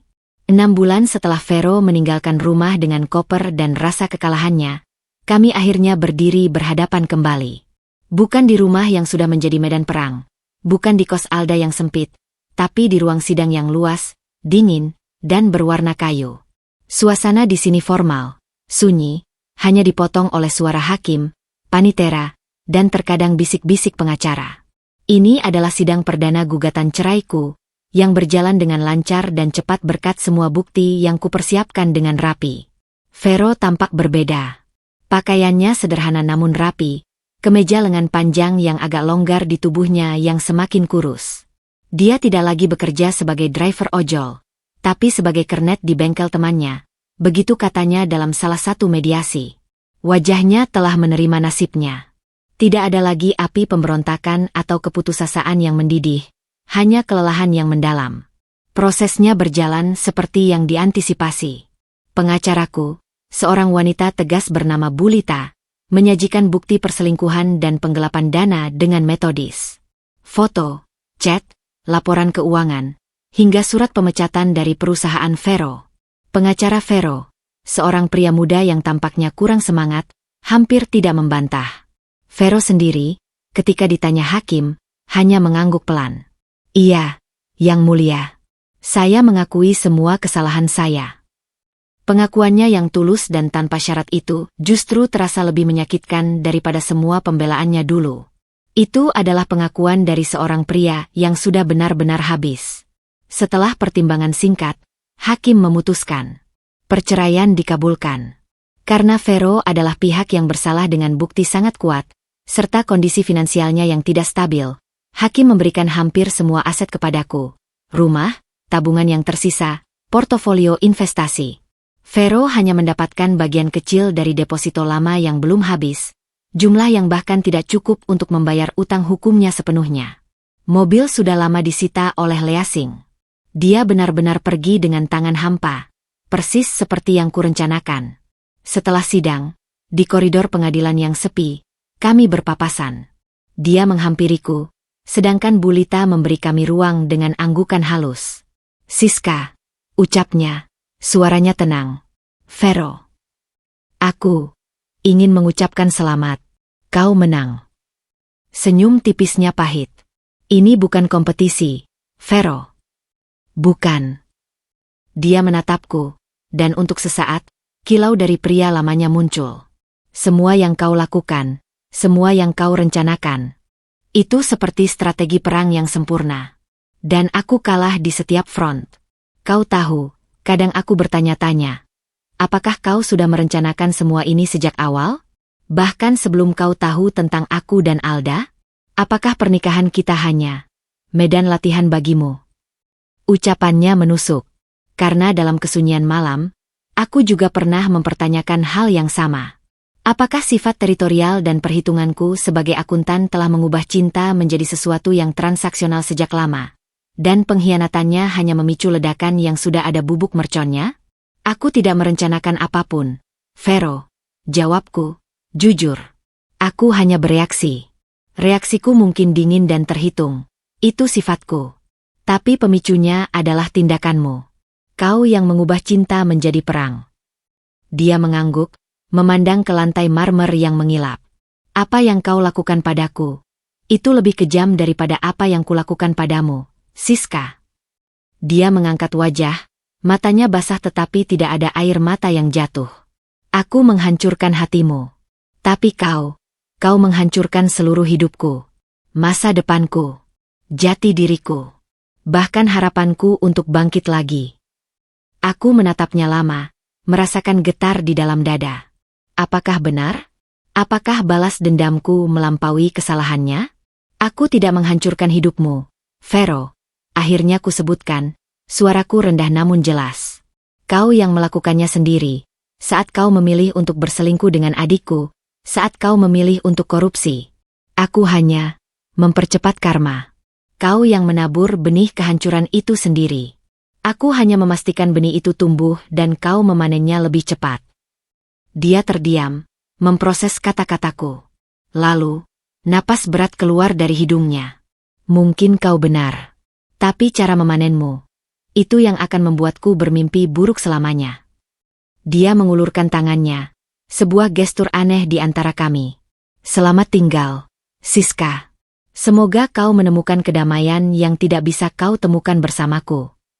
Aku tidak menjabat tangannya, hanya memandangnya. "Selamat tinggal, Vero. Jalani hidupmu dengan jujur dari sekarang. Mungkin masih ada sisa waktu untuk memperbaiki sesuatu." Dia menarik kembali tangannya, memalingkan muka, dan berjalan menyusuri koridor panjang itu. Langkahnya tidak lagi gagah, tapi ada semacam ketegaran baru di punggungnya yang sedikit membungkuk. Mungkin, dalam kehancuran total, dia akhirnya menemukan dasar yang keras untuk berpijak lagi. Aku berdiri di sana, menatapnya hingga hilang dari pandangan. Tidak ada rasa kemenangan yang mendebarkan. Tidak ada kepuasan yang manis. Yang ada hanya kelegaan yang sangat besar. Seperti baru saja mengangkat beban bertonton dari pundakku setelah sekian lama. Bulita mendekat. "Semuanya berjalan sesuai rencana, Bu Siska. Lebih cepat dari perkiraan. Anda bebas sekarang." "Bebas." Kata itu menggema di ruang kosong dalam diriku. Aku keluar dari gedung pengadilan, menyambut sinar matahari siang yang terik. Langit biru tak berawan. Aku mengambil napas dalam-dalam, menghirup udara yang terasa berbeda. Tidak lagi pengap oleh kebohongan dan rencana balas dendam. Ya, aku bebas. Bebas dari ikatan pernikahan yang sudah menjadi racun. Bebas dari bayang-bayang Vero dan Alda. Bebas dari peran sebagai korban, dan juga bebas dari beban menjadi algojo. Tapi kebebasan ini terasa luas, sunyi, dan sedikit menakutkan. Rumah yang sekarang sepenuhnya milikku akan terasa sangat hening.